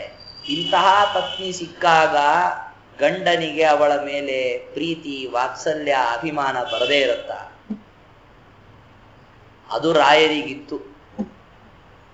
ಆದರೂ ಕೂಡ ಯಾವಾಗ ಸ್ವಪ್ನದಲ್ಲಿ ಬಂದು ಸರಸ್ವತೀ ದೇವಿ ಹೇಳಿದ್ಲು ನೋಡ್ರಿ, ಏನ್ ಹೇಳಿದ್ಲು? ನಿನಗೆ ಈ ಒಂದು ಜನ್ಮದಲ್ಲಿ ಬರುವ ಈ ಹೆಂಡತಿ ಮಕ್ಕಳು ಮುಖ್ಯನೋ, ಅಥವಾ ನೀನು ಸ್ವೀಕಾರ ಮಾಡದಿದ್ದರೆ, ಸನ್ಯಾಸವನ್ನ ತಗೊಂಡು ವೇದಾಂತ ಸಾಮ್ರಾಜ್ಯದ ಆಧಿಪತ್ಯವನ್ನ ಪಡೆಯದೇ ಇದ್ದರೆ ಲೋಕಕ್ಕೆ ಆಗುವ ಹಾನಿ ಅಂತನ್ನೋದು ಮುಖ್ಯನೋ? ಲೋಕಕ್ಕೆ ಹಾನಿ ಆಗಬಾರ್ದು, ಹಾಗಾದ್ರೆ ನೀನು ಸನ್ಯಾಸ ತಗೋ. ಮನೆಗೆ ಹಾನಿ ಆದರೂ ಚಿಂತೆ ಇಲ್ಲ, ಲೋಕಕ್ಕೆ ಹಾನಿ ಆಗಬಾರದು, ಆಧ್ಯಾತ್ಮಿಕವಾದ ಅವನತಿ ಆಗಬಾರದು. ಈ ಯೋಚನೆಯನ್ನ ಮಾಡಿದವರು ರಾಘವೇಂದ್ರ ಸ್ವಾಮಿ. ಅವರಿಗೆ ಎಂತಹ ಎಷ್ಟೆಷ್ಟು ತರಹದ ಕಲೆಗಳಲ್ಲಿ ಪ್ರಾವೀಣ್ಯವಿತ್ತು ಅಂತನ್ನೋದನ್ನ ನೋಡಿದರೂ ಕೂಡ ನಮಗೆ ಅನ್ಸತ್ತೆ, ಅವ್ರಿಗೆ ಏನಿದು ಬಡತನ ಎಲ್ಲಿಂದ ಅಂಟ್ಕೊಂತು. ಇದು ಒಂದು ತರಹದ ತ್ಯಾಗವೇ ಅವರೊಳಗೆ ಇರುವಂಥ. ಅಪ್ಪಣ್ಣಾಚಾರ್ಯರು ಅವರ ಶಿಷ್ಯರು, ಅವರು ಸ್ತೋತ್ರ ಮಾಡಬೇಕಾದ್ರೆ ಹೇಳ್ತಾರೆ, ಎಷ್ಟು ನಮ್ಮ ಗುರುಗಳಿಗೆ ಜ್ಞಾನ ಇತ್ತು ಅಂತ ಹೇಳಬೇಕಾದ್ರೆ, ಕಾವ್ಯಾಲಂಕೃತಿ ನೀತಿ ನಾಟಕ ಕಲಾ ಕಾಣಾದ ಪಾತಂಜಲ ತ್ರೈಯರ್ಥ ಸ್ಮೃತಿ ಜೈಮಿನೀಯ ಕವಿತಾ ಸಂಗೀತ ಪಾರಂಗತಃ. ಅವರು ಎಂತಹ ಮಹಾನುಭಾವರು. ಈ ಶಾಸ್ತ್ರಗಳು ಅಂತ ಯಾವ್ಯಾವಿವೆ ಅವೆಲ್ಲವೂ ಅವ್ರಿಗೆ ಬರ್ತಾ ಇತ್ತು ಅಂತಲ್ಲದೇನೆ, ಅದರ ಪಕ್ಕಕ್ಕೆ ಕವಿತಾ, ಸಂಗೀತ, ಅಲಂಕಾರ, ಕಾವ್ಯ ಇವೆಲ್ಲ ಬರ್ತಾ ಇತ್ತು. ಯಾವ್ಯಾವ ಕವಿಗಳು ಅವರ ಕಾಲಕ್ಕೆ ಪ್ರಮಿತರು ಅಂತಾದವರಿದ್ರು, ಆ ಎಲ್ಲಾ ಕವಿತೆಗಳು ಕೂಡ, ಎಲ್ಲಾ ಕಾವ್ಯಗಳು ಅವರಿಗೆ ಬರ್ತಾ ಇತ್ತು. ಅವರ ಗ್ರಂಥಗಳಲ್ಲಿ ನಾವು ನೋಡಬಹುದು. ಎಲ್ಲರೂ ಒಂದು ಕಡೆಗೆ ಟೀಕಾಕೃತ್ಪಾದರು ಮಾಡಿರುವ ಪ್ರಯೋಗದ ಬಗ್ಗೆ ಯಾರಾದ್ರೂ ಉಸಿರೆತ್ತಿದ್ರು ಅಂತಂದ್ರೆ ರಾಯರು ಒಂದರಿಂದ ಒಂದು ಅಂತ ಕಾವ್ಯದಲ್ಲಿ ಮಾಡಿರುವ ಕಾಳಿದಾಸ, ಭವಭೂತಿ ಮೊದಲಾದವರ ವಾಕ್ಯ ಪ್ರಯೋಗಗಳನ್ನು ಮಾಡಕ್ ಶುರು ಮಾಡಿದ್ರು ಅಂದ್ರೆ ಪರವಾಗಿಲ್ಲ, ರಾಯರು ಎಲ್ಲ ಕಾವ್ಯಗಳನ್ನು ಓದ್ಬಿಟ್ಟಿದ್ರು ಅನ್ಸತ್ತೆ. ಅಷ್ಟೇ ಅಲ್ಲದೆ ಸ್ವತಃ ಅವರು ಕವಿಗಳಿದ್ರು. ಆದ್ರೆ ನೋಡಿ, ಒಂದು ದಿವಸವೂ ಅವರು ಕಾವ್ಯ ಅಂತ ಮಾಡ್ಲಿಲ್ಲ ನೋಡ್ರಿ. ಎಲ್ಲೂ ಬೇಕಾದಷ್ಟು ಗ್ರಂಥಗಳನ್ನು ಬರೆದ್ರು, ಕಾವ್ಯ ಮಾಡ್ಲಿಲ್ಲ ಅವರು. ಯಾಕೆ ಕಾವ್ಯ ಮಾಡ್ಲಿಲ್ಲ ಅಂದ್ರೆ, ಕಾವ್ಯಕ್ಕೆ ವಿಷಯ ಏನು ಅಂದ್ರು, ಕಾವ್ಯ ಅಂತನ್ನೋದನ್ನ ಮಾಡೋದು ಅಂತನ್ನೋದು ಏನಿದೆಯಲ್ಲ, ಇದು ಯಾವ ತರ ಅಂತಂದ್ರೆ ಅದನ್ನ ಆಲಂಕಾರಿಕವಾಗಿ ಮಾಡ್ತಾ ಹೋದ್ರೆ ದೇವರ ಕಡೆಗೆ ಮನಸ್ಸು ಬರೋದಕ್ಕಿಂತಲೂ ಬೇರೆ ಕಡೆಗೆ ಮನಸ್ಸು ಹೋಗ್ಬಿಡತ್ತೆ.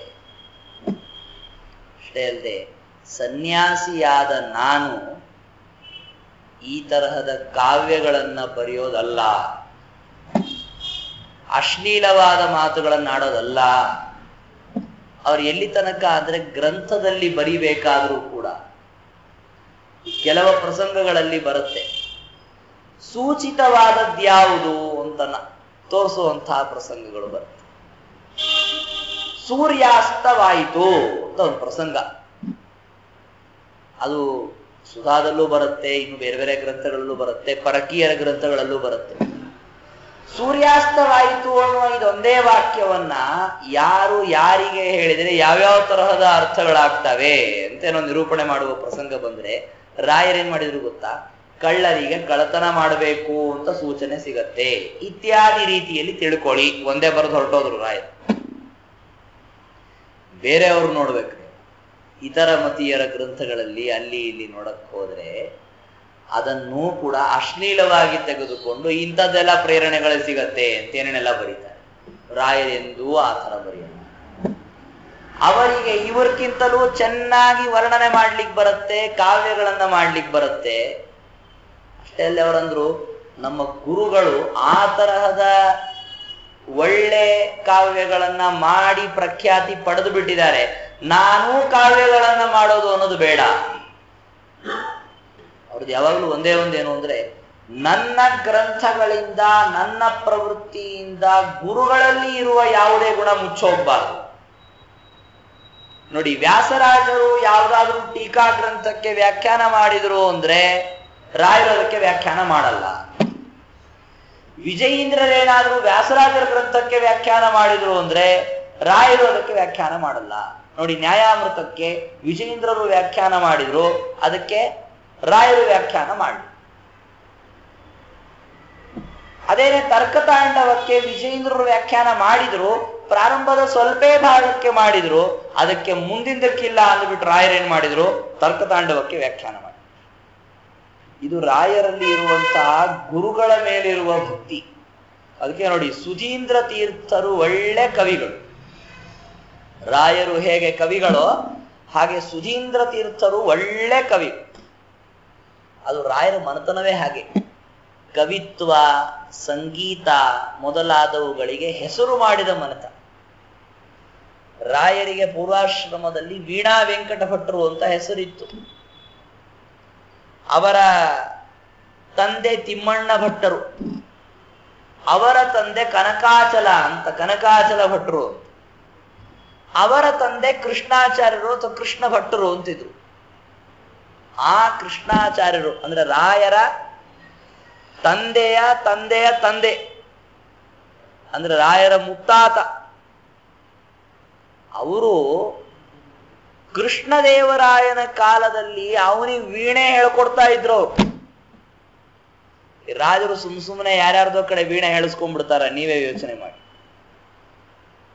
ವೀಣೆ ಹೇಳ್ಕೊಡ್ತಾ ಇದ್ರು. ಅಷ್ಟೇ ಅಲ್ಲದೆ ಆ ವೀಣೆಯನ್ನ ಬಾರಿಸೋದನ್ನ ಕೇಳಿ ಕೃಷ್ಣದೇವರಾಯ ತುಂಬಾ ಸಂತೋಷ ಪಟ್ಟು ಅವರಿಗೆ ಕಡಗಗಳನ್ನ ಕೊಟ್ಟಿದ್ದ, ರತ್ನ ಹಾರಗಳನ್ನ ಹಾಕಿದ್ದ, ಅನೇಕ ಮುತ್ತಿನ ಗೊಂಚಲುಗಳನ್ನ ಕೊಟ್ಟಿದ್ದ. ರಾಘವೇಂದ್ರ ವಿಜಯದಲ್ಲಿ ಬರುವ ವರ್ಣನೆ. ಯಾಕೆ? ಆ ವೀಣೆ ಬಾರಿಸಿದ್ದಕ್ಕೆ. ಅವರ ಮನೆತನದಲ್ಲಿ ಆ ವೀಣೆಯನ್ನ ಬಾರಿಸುವ ಒಂದು ಕಲೆ ತಾನಾಗೆ ಬಂದುಬಿಟ್ಟು ರಾಯರಿಗೂ ಬರ್ತಾ ಇತ್ತು. ಆದ್ರೆ ರಾಯರು ಎಂದೂ ಯಾವ ರಾಜನ ಹತ್ರ ಹೋಗಿ ವೀಣೆ ಬಾರಿಸಿಲ್ಲ. ಅಲ್ರಿ, ಅವ್ರು ಇನ್ನೊಬ್ರು ಮುಂದೆ ಹೋಗಿ ಈ ತರಹ ಯಾವುದೇ ತರಹದ ಶಾಸ್ತ್ರೀಯ ವಿಚಾರಗಳನ್ನೇ ಹೇಳದವ್ರಲ್ಲ. ಅವ್ರು ಇನ್ನೊಬ್ಬ ವೀಣೆ ಬಾರಿಸ್ತಾರೇನ್ರಿ? ಅವರು ವೀಣೆ ಬಾರಿಸ್ಲಿಕ್ಕೆ ಬರ್ತಾ ಇತ್ತಷ್ಟೇ. ವೀಣೆ ಹೀಗೆ ಬಾರಿಸ್ಬೇಕು ಅಂತ ಗೊತ್ತಿತ್ತು. ಸಂದರ್ಭ ಬಂದ್ರೆ ಎಲ್ಲರಕ್ಕಿಂತ ಚೆನ್ನಾಗಿ ಬಾರಿಸ್ತಾ ಇತ್ತು. ಅದು ಒಂದು ರೀತಿಯಲ್ಲಿ ವೀಣೆಯನ್ನ ಬಾರಿಸೋದಕ್ಕೆ ಕಲಿತ್ಕೊಳ್ಳೋದು ಅಂತ ಅನ್ನೋದು ಕೂಡ ರಾಯರಿಗೆ ಅವಶ್ಯಕವಾದದ್ದು. ಯಾವ ದೃಷ್ಟಿಯಿಂದ ಅಂತಂದ್ರೆ, ಎಲ್ಲಾ ಕಲೆಗಳನ್ನ ಬಲ್ಲಂಥವರು ಗುರುಗಳು, ಪರಮ ಗುರುಗಳು ಇದ್ದಾಗ ಶಿಷ್ಯನಿಗೆ ಆ ಕಲೆ ಬರಲ್ಲ ಅಂತಾದ್ರೆ ಅವನು ಆ ಪೀಠಕ್ಕೆ ಸರಿಯಾದ ಶಿಷ್ಯನಲ್ಲ ಅಂತ ಜನ ಮಾತಾಡ್ಕೊಳ್ಬಾರ್ದು ಅನ್ನೋ ಸಲುವಾಗಿ ಅದನ್ನ ಅವ್ರು ಕಲ್ತುಕೊಂಡಿದ್ರು. ಅಂದ್ರೆ ಆ ಉದ್ದೇಶ ಅವರಿಗಿತ್ತು ಅನ್ನೋದಕ್ಕಿಂತಲೂ ದೇವರಿಗಿತ್ತು. ಯಾಕೆ ಅವರಿಗೆ ಗೊತ್ತಾದದ್ದು ಯಾವಾಗ? ನನಗೆ ಪೀಠ ಕೊಡ್ತಾರೆ ಗುರುಗಳು ಕರೆದು ಹೇಳಿದಾಗ. ಅಷ್ಟರಲ್ಲ ಅವ್ರಿಗೆ ಎಲ್ಲಾ ವಿದ್ಯೆಗಳು ಬರ್ತಾ ಇತ್ತು. ಈ ವಿಜಯೇಂದ್ರ ಸ್ವಾಮಿಗಳವರ ಕಲೆಗಳ ಬಗ್ಗೆ ವಾದೀಂದ್ರರು ಹೇಳ್ತಾರೆ, ಚಾತುರ್ಯೈಕಾಕೃತಿರ್ಯಶ್ಚತುರಧಿಕ ಶತ ಗ್ರಂಥ ರತ್ನ ಪ್ರಣೇತ. ಅವರು ಸ್ಫುಟ ವಿದಿತ ಚತುಷ್ಷಷ್ಟಿ ವಿದ್ಯಾ ವಿಶೇಷ, 64 ವಿದ್ಯೆಗಳು ವಿಜಯೇಂದ್ರರಿಗೆ ಬರ್ತಾ ಇತ್ತು. ಪರೀಕ್ಷೆ ಮಾಡಿದ ಜನ ಪ್ರತಿಯೊಬ್ಬರೂ ಸೋತ್ಕೊಂಡು ಹೋದ್ರು ವಿಜಯೇಂದ್ರರ ಎದುರಿಗೆ. ಇಂತಹ ವಿಜಯೇಂದ್ರರ ಪೀಠದಲ್ಲಿ ಬಂದು ಕೂತ್ಕೋಬೇಕು ಅಂತಂದ್ರೆ ರಾಯರಿಗೆ ಅಷ್ಟು ವಿದ್ಯೆಗಳು ಬರಲಿಲ್ಲ ಅನ್ಕೊಳ್ಳಿ, ಜನ ಬೆಲೆ ಕೊಡ್ತಾರ? ಏನಿಲ್ದೇನೆ ಬೆಲೆ ಕೊಡಬೇಕು ಅಂದ್ರೆ ಜನ ಅಳ್ತಾರೆ. ಇನ್ನ ಈ ವಿದ್ಯೆ ಇಲ್ಲ ಅಂದ್ಬಿಟ್ರೆ ಅಳ್ತಾರ. ರಾಯರು ಹೇಳ್ಬೋದು, ಇಲ್ರೋ ನನಗ ಆ ಕಲೆಗಳು ಬರ್ತಿತ್ತು, ಆದ್ರೆ ನಾನು ಬೇಡ ಅಂತ ಬಿಟ್ಟಿದ್ದೀನಿ, ಅದರಿಂದ ಏನ್ ಪ್ರಯೋಜನ ಅಂತ ಬಿಟ್ಟಿದ್ದೀನಿ ಅಂತಂದ್ರೆ ಅದಕ್ಕೇನಂತಾರೆ, ಅದೇ ರೀ ವಿದ್ಯೆ ಬರ್ಲಿಲ್ಲ ಅಂದ್ರೆ ಹೀಗೆ ಮಾತಾಡ್ತಾರೆ ಜನ ಅಂತಾರೆ. ಅದಕ್ಕೆ ಭಾಗವತದಲ್ಲಿ ಹೇಳ್ತಾರೆ ಒಂದು ಕಡೆಗೆ ಶ್ರೀಮದ್ ಆಚಾರ್ಯರು, ಏನು ಅಂದ್ರೆ ಮಂದ ಬುದ್ಧಿಗಳು ಅಂತ ಇರ್ತಾರಲ್ಲ, ನಮ್ಮಂಥವ್ರು ಉದಾಹರಣೆ. ಮಂದ ಬುದ್ಧಿಗಳಿಗೆ ಈ ತರಹದ ಕಲೆಗಳಲ್ಲಿ ಯಾವ ಪ್ರಯೋಜನ ಇಲ್ಲ, ಕಲೆಗಳನ್ನು ಕಲ್ತ್ಕೊಳಕ್ ಹೋಗ್ಬಾರ್ದು. ಮಂದ ಬುದ್ಧೀನಾಂ ನಕಲಾಸು ಪ್ರಯೋಜನಂ. ಯಾಕೆಂದ್ರೆ ಈ ಕಲೆಗಳನ್ನ ಕಲಿತುಕೊಳ್ಳೋದಕ್ಕೆ ಅಂತ ಬುದ್ಧಿಯನ್ನ ಹರದಂಚಿ ಕೊಡ್ತಾರಲ್ಲ ಮನುಷ್ಯ, ಅದರ ಫಲಿತಾಂಶ ಏನಾಗತ್ತೆ? ಕಲಿಬೇಕಾದದ್ದನ್ನು ಕಲಿಯಲ್ಲ. 4 ಭಗವದ್ಗೀತೆಯ ಶ್ಲೋಕಗಳನ್ನ ಗಟ್ಟಿ ಹಾಕಿರಲ್ಲ, ಯಾವ್ಯಾವ್ದೋ ಕಾವ್ಯಗಳನ್ನು ಗಟ್ಟಿ ಹಾಕ್ತಾ ಕೂತಿರ್ತಾನೆ. ಯಾಕೆ ಬೇಕು ಈ ಕಾವ್ಯ ಅಲಂಕಾರ? ತಗೊಂಡು ಏನ್ ಮಾಡ್ತೀಯ? ಆದ್ರೆ ಮಹಾಬುದ್ಧಿ ವಿಶಾಲ ಇದ್ದಂಥವ್ರು ಇರ್ತಾರಲ್ಲ, ಅವ್ರು ಅದನ್ನ ಕಲ್ತ್ಕೊಳ್ಳೇಬೇಕು. ಯಾಕೆಂದ್ರೆ ಅಂಥ ವಿಶಾಲವಾದ ಬುದ್ಧಿ ಇದ್ದವರಿಗೆ ದೇವರು ನೀಡುವಂತಹ ಅಧಿಕಾರ, ಅವರ ಮೇಲೆ ಬಹಳ ಭಾರ ಇಟ್ಟಿರ್ತಾನೆ ದೇವರು. ಏನು ಅಂದ್ರೆ ಯಾರೇ ಏನೇ ಪ್ರಶ್ನೆ ಕೇಳಿದ್ರು ಅದನ್ನ ಎದುರಿಸಿ ಅವರನ್ನ ಬಗ್ಗು ಬಡಿದು ಸತ್ಸಿದ್ಧಾಂತವನ್ನ ಎತ್ತುವ ಜವಾಬ್ದಾರಿ ಕೊಟ್ಟಾಗ ಆ ಸ್ಥಾನದಲ್ಲಿದ್ದವರಿಗೆ ಅದು ಬರಬೇಕಾಗತ್ತೆ. ಈ ವಿಜಯೇಂದ್ರರ ಕಥೆಗಳಲ್ಲಿ ಬರ್ತಿರತ್ತೆ, ಎಲ್ಲಾ ಶಾಸ್ತ್ರಗಳು ಬರ್ತಿತ್ತಂತವ್ರಿಗೆ, ಎಲ್ಲಾ ವಿದ್ಯೆಗಳು ಬರ್ತಿತ್ತು. ಕೊನೆ ಒಂದ್ಯಾವುದೋ ಉಳ್ಕೊಂಡಿತ್ತಂತ. ಏನು ಅಂದ್ರೆ ರತ್ನಶಾಸ್ತ್ರ ಇವ್ರಿಗೆ ಬರ್ತಾ ಇಲ್ವಾ? ಅವ್ರ ಮಠಗಳಲ್ಲಿರೋ ರತ್ನ ಈ ರತ್ನ ಕೇಳಿರ್ತಾರೆ, ತಿಳ್ಕೊಂಡಿರ್ತಾರೆ, ಕಣ್ಣಿಡ್ತಾರೆ ಬಿಡ್ರಿ. ಕೊನೆಗೆ ಯಾರೊಬ್ಬ ರತ್ನ ಪರೀಕ್ಷಕ ಬಂದಂತೆ. ಅವ್ರು ಹೇಳಿದ್ರು, ಎಲ್ಲರೂ ಬರೀ ನನ್ನನ್ನೇ ಪರೀಕ್ಷೆ ಮಾಡ್ತಾ ಇದ್ದಾರಪ್ಪ, ನನಗೊಬ್ರಿಗೂ ಪರೀಕ್ಷೆ ಮಾಡಕ್ಕೆ ಬಿಟ್ಟಿಲ್ಲ ಅಂದ್ರು. ನಾನು ನಿನ್ನನ್ನು ಪರೀಕ್ಷೆ ಮಾಡ್ತೀನಿ ಮಾಡಿ. ಅವನ್ ರತ್ನಶಾಸ್ತ್ರದಲ್ಲಿ ಭಾರಿ ಪರಿಣತ. ಅವ್ರು ಹೇಳಿದ್ರು, ಯಾವ್ದೊಂದು ಮಣಿ ತೋರಿಸಿ ಹೇಳಿದ್ರು, ಈ ಮಣಿ ಇದೆಯಲ್ಲ ಇದು ನೀಲಿಯಾಗಿ ಪರಿವರ್ತನ ಆಗ್ಬೇಕು ಅಂದ್ರೆ ಏನ್ ಮಾಡ್ಬೇಕು? ಅವನಿಗೆ ಹೊಳಿಲೇ ಇಲ್ವಂತೆ. ಇದೇಗ್ರಿ ನೀಲಿ ಮಾಡಕ್ಕಾಗತ್ತಿದೆ ನಾನು? ಅದಕ್ಕೆ ಅವ್ರು ಹೇಳಿದ್ರು, ಇಲ್ಲ, ಈ ಮಣಿಯ ವಿಶೇಷ ಏನು ಅಂದ್ರೆ ಆಳವಾದ ಬಾವಿಯಲ್ಲಿ ಇಂತಿಷ್ಟು ದಿವಸ ಇದನ್ನ ಹಾಗೇ ಹಾಕಿಟ್ಟು ಬಿಟ್ರೆ ಆಮೇಲೆ ಇದನ್ನ ತೆಗೆದ್ರೆ ಏನಾಗತ್ತೆ? ಅದು ನೀಲಿ ಆಗತ್ತೆ. ಅದೇ ನೋಡೇ ಬಿಡ್ತೀನಿ, ಹಾಕು. ಹಾಕಿಸಿ ತೋರಿಸಿ ತೆಗೆದು ತೋರಿಸಿದ್ರಂತೆ. ಗೊತ್ತಿತ್ತಾ ನಿನಗಿದು? ಇಲ್ಲ. ನೋಡಿ, ಪ್ರತಿಯೊಂದು ವಿಷಯಗಳಲ್ಲೂ ಇಂತಹ ಸೂಕ್ಷ್ಮವಾದಂತಹ ಅಂಶಗಳಿರ್ತವೆ. ಇದು ನಮಗೇನು ಪ್ರಯೋಜನ ಹೇಳಿ ನೋಡಿ ನೋಡೋಣ. ಯಾವುದೋ ಮಣಿ ಎಲ್ಲೋ ನೀರಲ್ಲಿ ಹಾಕಿದ್ದಕ್ಕೆ ಬಣ್ಣ ಬದಲಾವಣೆ ಆಗುತ್ತೆ, ತಗೊಂಡು ಏನ್ ಮಾಡೋದು? ನೀಲಿ ಮಣಿ ಬೇಕು ತಾನೆ, ಅಂಗಡಿಗೆ ಹೋಗಿ ದುಡ್ಡು ಕೊಟ್ಟು ತಗೊಂಡ್ಬಂದ್ಬಿಡಿ ನೀಲಿ ಮಣಿ, ಮುಗಿದೋಯ್ತಲ್ಲಿ ಕೆಲಸ. ಆ ಕಲೆಗಳನ್ನ ಕಲಿತುಕೊಂಡಿದ್ರಿಂದ ನಮಗೇನೂ ಪ್ರಯೋಜನ ಇಲ್ಲ. ನಮ್ಮ ಬುದ್ಧಿಯಲ್ಲಿ ಇರುವಂತಹ ಸಾಮರ್ಥ್ಯ, ನಮ್ಮ ಬುದ್ಧಿ ಅಂದ್ರೆ ಹೇಗೆ ಅಂದ್ರೆ ಇರೋದೇ 30-40 ಕುರ್ಚಿ ಇವೆ, ಅಲ್ಲಿ ಕೂತ್ಕೊಂಡ್ಬಿಟ್ಟು ಒಂದೊಂದು ವಿಷಯಗಳು ಅಂದ್ರೆ ಹೊಸ ವಿಷಯಕ್ಕೆ ಜಾಗ ಇಲ್ಲ ನಮ್ಮಲ್ಲಿ. ಅವರಲ್ಲಿ ಹಾಗಲ್ಲ, ಎಷ್ಟು ಬೇಕಾದಷ್ಟು ಜನ ಬರ್ಲಿ ಕೂತ್ಕೊಳ್ಳೋ ಜಾಗ ಕೊಡ್ತೀವಿ ಅನ್ನೋ ತರ. ಹೀಗಾಗಿ ಅವರುಗಳ ಬುದ್ಧಿಯಲ್ಲೇನಾಗತ್ತೆ, ಕಲೆಗಳಿಗೆ ಅವಕಾಶ ಇದೆ. ಒಂದೇ ಒಂದೇನಪ್ಪಾ ಅಂದ್ರೆ ರಾಯರ ಕಾಲಕ್ಕೆ ಅವರ ಕಲೆಗಳನ್ನ ಯಾರು ಪರೀಕ್ಷೆ ಮಾಡಕ್ ಬರ್ಲಿಲ್ಲ. ಯಾಕೆಂದ್ರೆ ವಿಜಯೀಂದ್ರರ ಕಾಲಕ್ಕೇನೆ ಅವರ ಕಲೆಗಳನ್ನ ಪರೀಕ್ಷೆ ಮಾಡಿ ಸುಸ್ತೊಡೆದ ಜನ ಇನ್ನೂ ಚೇತರಿಸ್ಕೊಂಡಿರ್ಲಿಲ್ಲ, ಯಾರು ಪರೀಕ್ಷೆನೆ ಮಾಡಕ್ ಬರ್ಲಿಲ್ಲ. ಸುಧೀಂದ್ರರ ಕಾಲಕ್ಕಂತೂ ಕವಿತ್ವ ಶಕ್ತಿಯನ್ನಂತೂ ಕರ್ನಾಟಕದ ರಾಜ ಕೇಳಿ ಸಂತೋಷಪಟ್ಟು ಅವರು ಮಾಡಿದ ಶ್ಲೋಕಗಳಲ್ಲಿರುವ ಒಂದೊಂದು ಪದಕ್ಕೆ ಒಂದೊಂದು ರತ್ನ ಅಂತ ಲೆಕ್ಕ ಹಾಕಿ ಪ್ರತಿಪದ ರಚಿತ ಅನೇಕ ರತ್ನಾಭಿಷೇಕ, ಒಂದೊಂದು ಪದಕ್ಕೆ ಒಂದೊಂದು ರತ್ನ ಅಂತ ಹಾಕಿ ಅಭಿಷೇಕ ಮಾಡಿದ್ದ. ಅಂತಹ ಕವಿತ್ವದ ಪ್ರೌಢಿಮೆ ಸುಧೀಂದ್ರ ತೀರ್ಥರಲ್ಲಿ ಇತ್ತು. ರಾಯರು ತೋರಿಸಿದ ತಮ್ಮ ಪ್ರೌಢಿಮೆ ಅಂತಂದ್ರೆ ಕೇವಲ ನೋಡ್ರಿ, ವ್ಯಾಕರಣ, ಮೀಮಾಂಸಾ, ತರ್ಕ, ವೇದಾಂತ ಎಂಬ ಅತೀ ನಿಕಟವಾದಂತಹ ಶಾಸ್ತ್ರಕ್ಕೆ ಉಪಯೋಗಿಯಾದಂತಹ ಗ್ರಂಥಗಳಲ್ಲಿ ತಮ್ಮ ಪ್ರೌಢಿಮೆಯನ್ನ ಹೊರಗೆ ತೋರಿಸ್ಕೊಂಡ್ರು. ಯಾಕೆ ಅಂದ್ರೆ ವಾದದಲ್ಲಿ ಅದು ಅವಶ್ಯಕ. ಇಲ್ಲೇ ಇದ್ರೆ ಅದನ್ನು ಬಿಟ್ರೆ ಅವ್ರು ಯಾವುದನ್ನು ಹೊರಗೆ ತಮ್ಮ ವಿದ್ಯೆಯನ್ನು ತೋರಿಸ್ಕೊಳ್ತಿರ್ಲಿಲ್ಲ. ಯಾಕೆ ಅಂದ್ರೆ ಅವರು ಪ್ರತಿಷ್ಠಾ ಕಾಮುಕರಲ್ಲ, ಅದು ಮೂಲಭೂತ. ಗುರುಗಳಲ್ಲಿ ಇರಬೇಕಾದಂತಹ ಮತ್ತೊಂದು ಗುಣ ಇದೆ, ತ್ಯಾಗವನ್ನ ಮಾಡಿರ್ಬೇಕು ಅಂತನ್ನೋದು ಒಂದು ಗುಣ. ತ್ಯಾಗವೆಂಬ ಗುಣದ ಜೊತೆಗೆ ಇನ್ನೊಂದು ಯಾವುದು, ಈ ಪ್ರತಿಷ್ಠಾ ಕಾಮನೆ ಇರಬಾರ್ದು ಅನ್ನೋದು ಮತ್ತೊಂದು ಗುಣ. ಅಂದ್ರೆ ನಾನು ಬಹಳ ದೊಡ್ಡವನು ಅಂತ ಅನಿಸ್ಕೊಳ್ಬೇಕು ಅಂತನ್ನುವ ಈ ಭಾವನೆ ಗುರುಗಳಲ್ಲಿ ಇತ್ತು ಅಂದ್ರೆ ಶಿಷ್ಯ ಮುಂದೆ ಬರಲ್ಲ.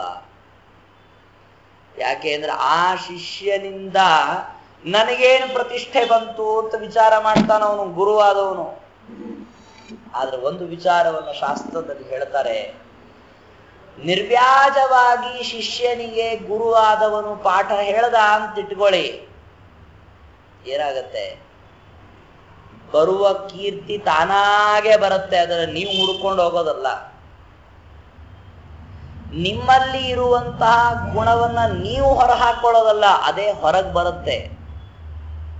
ಕೊನೆಗೇನಾಗತ್ತೆ, ನಮಗೀ ತರಹದ ಗುಣ ಇದೆ ಅಂತ ನೀವೇ ತಿಳಿಸಿಕೊಳ್ಳೋದಕ್ಕೆ ಅಂತ ಹೋದ್ರೆ ಕೊನೆಗದೇನಾಗ್ಬಿಡತ್ತೆ, ದಂಭ ಅಂತಾಗತ್ತೆ. ಇವನಿಗೆ ಇಲ್ಲದೇ ಇರೋ ಗುಣ ತೋರಿಸ್ಕೊಳ್ಳೋದಕ್ಕೆ ಹೊರಟಿದ್ದಾನೆ ಅಂತ ಆಗೋಗ್ಬಿಡತ್ತೆ. ರಾಯರಿಗೆ ವೇದಗಳು ಬರ್ತಾ ಇದ್ವು, ವೇದಗಳನ್ನ ಅವರು ಅಧ್ಯಯನ ಮಾಡಿದ್ದು, ಅವರು ಅದನ್ನ ಸಿದ್ಧಪಡಿಸ್ಕೊಂಡಿದ್ದು ಅಂತ ಅನ್ನೋದು ನೋಡಿದ್ರೆ, ಎಲ್ಲ ವೇದಾಧ್ಯಯನ ಮಾಡಿದವರು ತುಂಬಾ ಜನ ಇದ್ರ ಆಗಿನ ಕಾಲಕ್ಕೆ.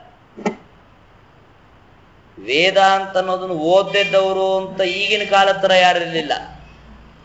ಆದ್ರೆ ವೇದ ಓದಿದ್ರು ಕೂಡ ಮಂತ್ರ ಸಿದ್ಧಿಗಳನ್ನ ಪಡ್ಕೊಂಡವರು ಅಂತಂದ್ರೆ ಆಗಿನ ಕಾಲದಲ್ಲಿ ತುಂಬಾ ಕಡಿಮೆ ಇತ್ತು. ರಾಯರು ಸಿದ್ಧ ಮಂತ್ರರಿದ್ರು, ಅದಕ್ಕೆ ಅವರು ಇರೋ ಊರಿಗೆ ಮಂತ್ರಾಲಯ ಅಂತ ಹೆಸರು ಬಂದುಬಿಡ್ತು. ಅವರು ಇರುವಂತಹ ಜಾಗ ಅಂತನ್ನೋದು ಮಂತ್ರಗಳಿಗೆ ಆಲಯ. ಅಂದ್ರೆ ಆ ಜಾಗಕ್ಕೆ ಹೋದ್ರೆ ನಮ್ಮ ಸುತ್ತಲೂ ಮಂತ್ರಗಳು ಸುಳಿದಾಡ್ಲಿಕ್ಕೆ ಶುರು ಆಗ್ತವೆ. ನಮಗ್ ಗೊತ್ತಿಲ್ಲದೆ ಮಂತ್ರಗಳು ಸುಳಿದಾಡಿ ಮಂತ್ರಗಳಿಂದ ಆಗಬೇಕಾದ ಫಲಿತಾಂಶ ನಮ್ಮ ಮೇಲೆ ಆಗತ್ತೆ. ಇದು ರಾಯರಲ್ಲಿ ಇರುವಂತಹ ವಿಶೇಷ. ಅದಕ್ಕೆ ಅವರ ಪೂರ್ವಾಶ್ರಮದಲ್ಲಿ ಒಂದು ಸರಿ ಒಬ್ಬರು ಮನೆಗೆ ಊಟಕ್ಕೆ ಅಂತ ಹೋದಂತಹ ಪ್ರಸಂಗದಲ್ಲಿ ಅವರು ಎಲ್ಲಾ ಬ್ರಾಹ್ಮಣರಿಗಾಗಿ ಅಂತ ಗಂಧವನ್ನ ತೆಗೆದುಕೊಡುವಾಗ ಹೇಳಿದ ಅಗ್ನಿ ಸೂಕ್ತದ ಪಠನದ ಪ್ರಭಾವದಿಂದ ಅದನ್ನು ಹಚ್ಕೊಂಡವ್ರಿಗೆಲ್ಲ ಮೈ ಉರಿತು. ಅಂದ್ರೆ ಅವ್ರ ಮೈ ಉರಿಲಿ ಅಂತ ತೈದ್ರ. ಈಗ ತಾನೇ ಹೇಳಿದ್ವಿ ಅವರು ತುಂಬಾ ಕರುಣಾಳುಗಳು ಅವರು. ಅಷ್ಟೇ ಅಲ್ಲದೆ ಮತ್ತೊಬ್ಬ ಮಹನೀಯರು ಹೇಳ್ತಾರೆ, ರಾಯರ ಮನಸ್ಸು ಎಷ್ಟು ಮೃದುವಾದದ್ದು ಅಂತ ವರ್ಣನೆ ಮಾಡಬೇಕಾದ್ರೆ, ಚಿತ್ತೇ ಚೇನ್ ಮೃದುತಾ, ಅವರ ಚಿತ್ತದಲ್ಲಿ ಇರುವಂತಹ ಮಾರ್ಧವದ ಬಗ್ಗೆ ನೀವು ನೋಡಬೇಕು ಅಂದ್ರೆ ಹಯ್ಯಂಗವೀನಂ ಶಿಲಾ ಅಂತ ಹೇಳ್ತಾರೆ.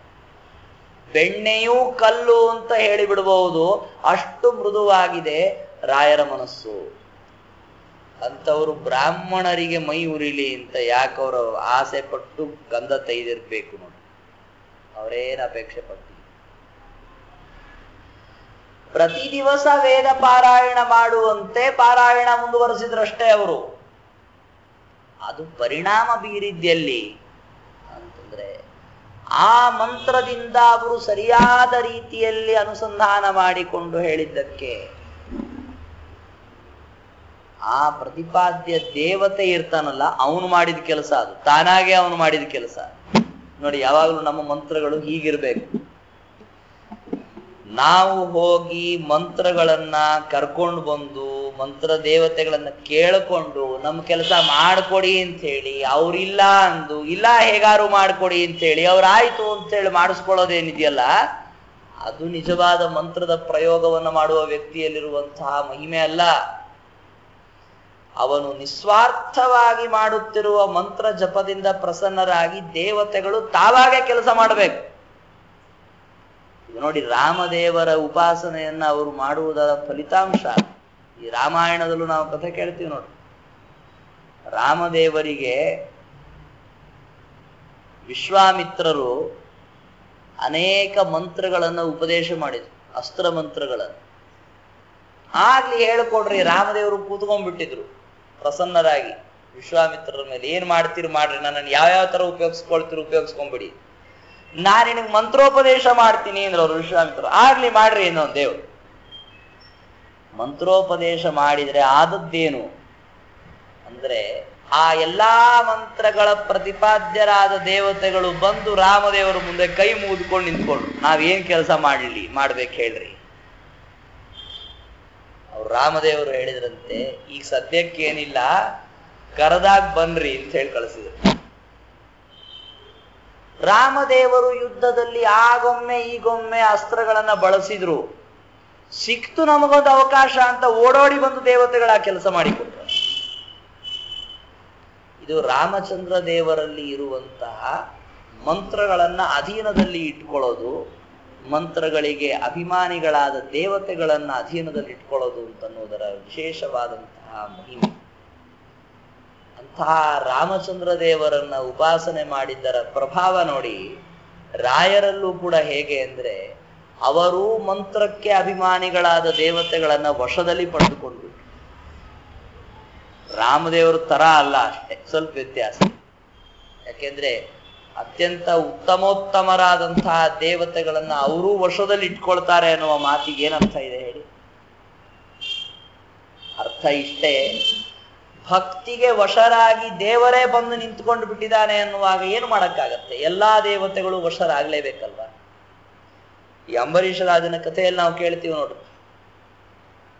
ದುರ್ವಾಸರವ್ರನ್ನ ಕಾಡೋದಕ್ಕೆ ಅಂತ ಹೋದಾಗ, ಅಂಬರೀಷ ರಾಜನನ್ನ ಕಾಡೋದಕ್ಕೆ ಅಂತ ಹೋದ್ರೆ, ಅಂಬರೀಷ ರಾಜ ಏನು ಆ ಬ್ರಾಹ್ಮಣನಿಗೆ ಕೆಟ್ಟದಾಗ್ಲಿ ಅಂತ ಅಪೇಕ್ಷೆ ಪಟ್ಟಿಲ್ಲ.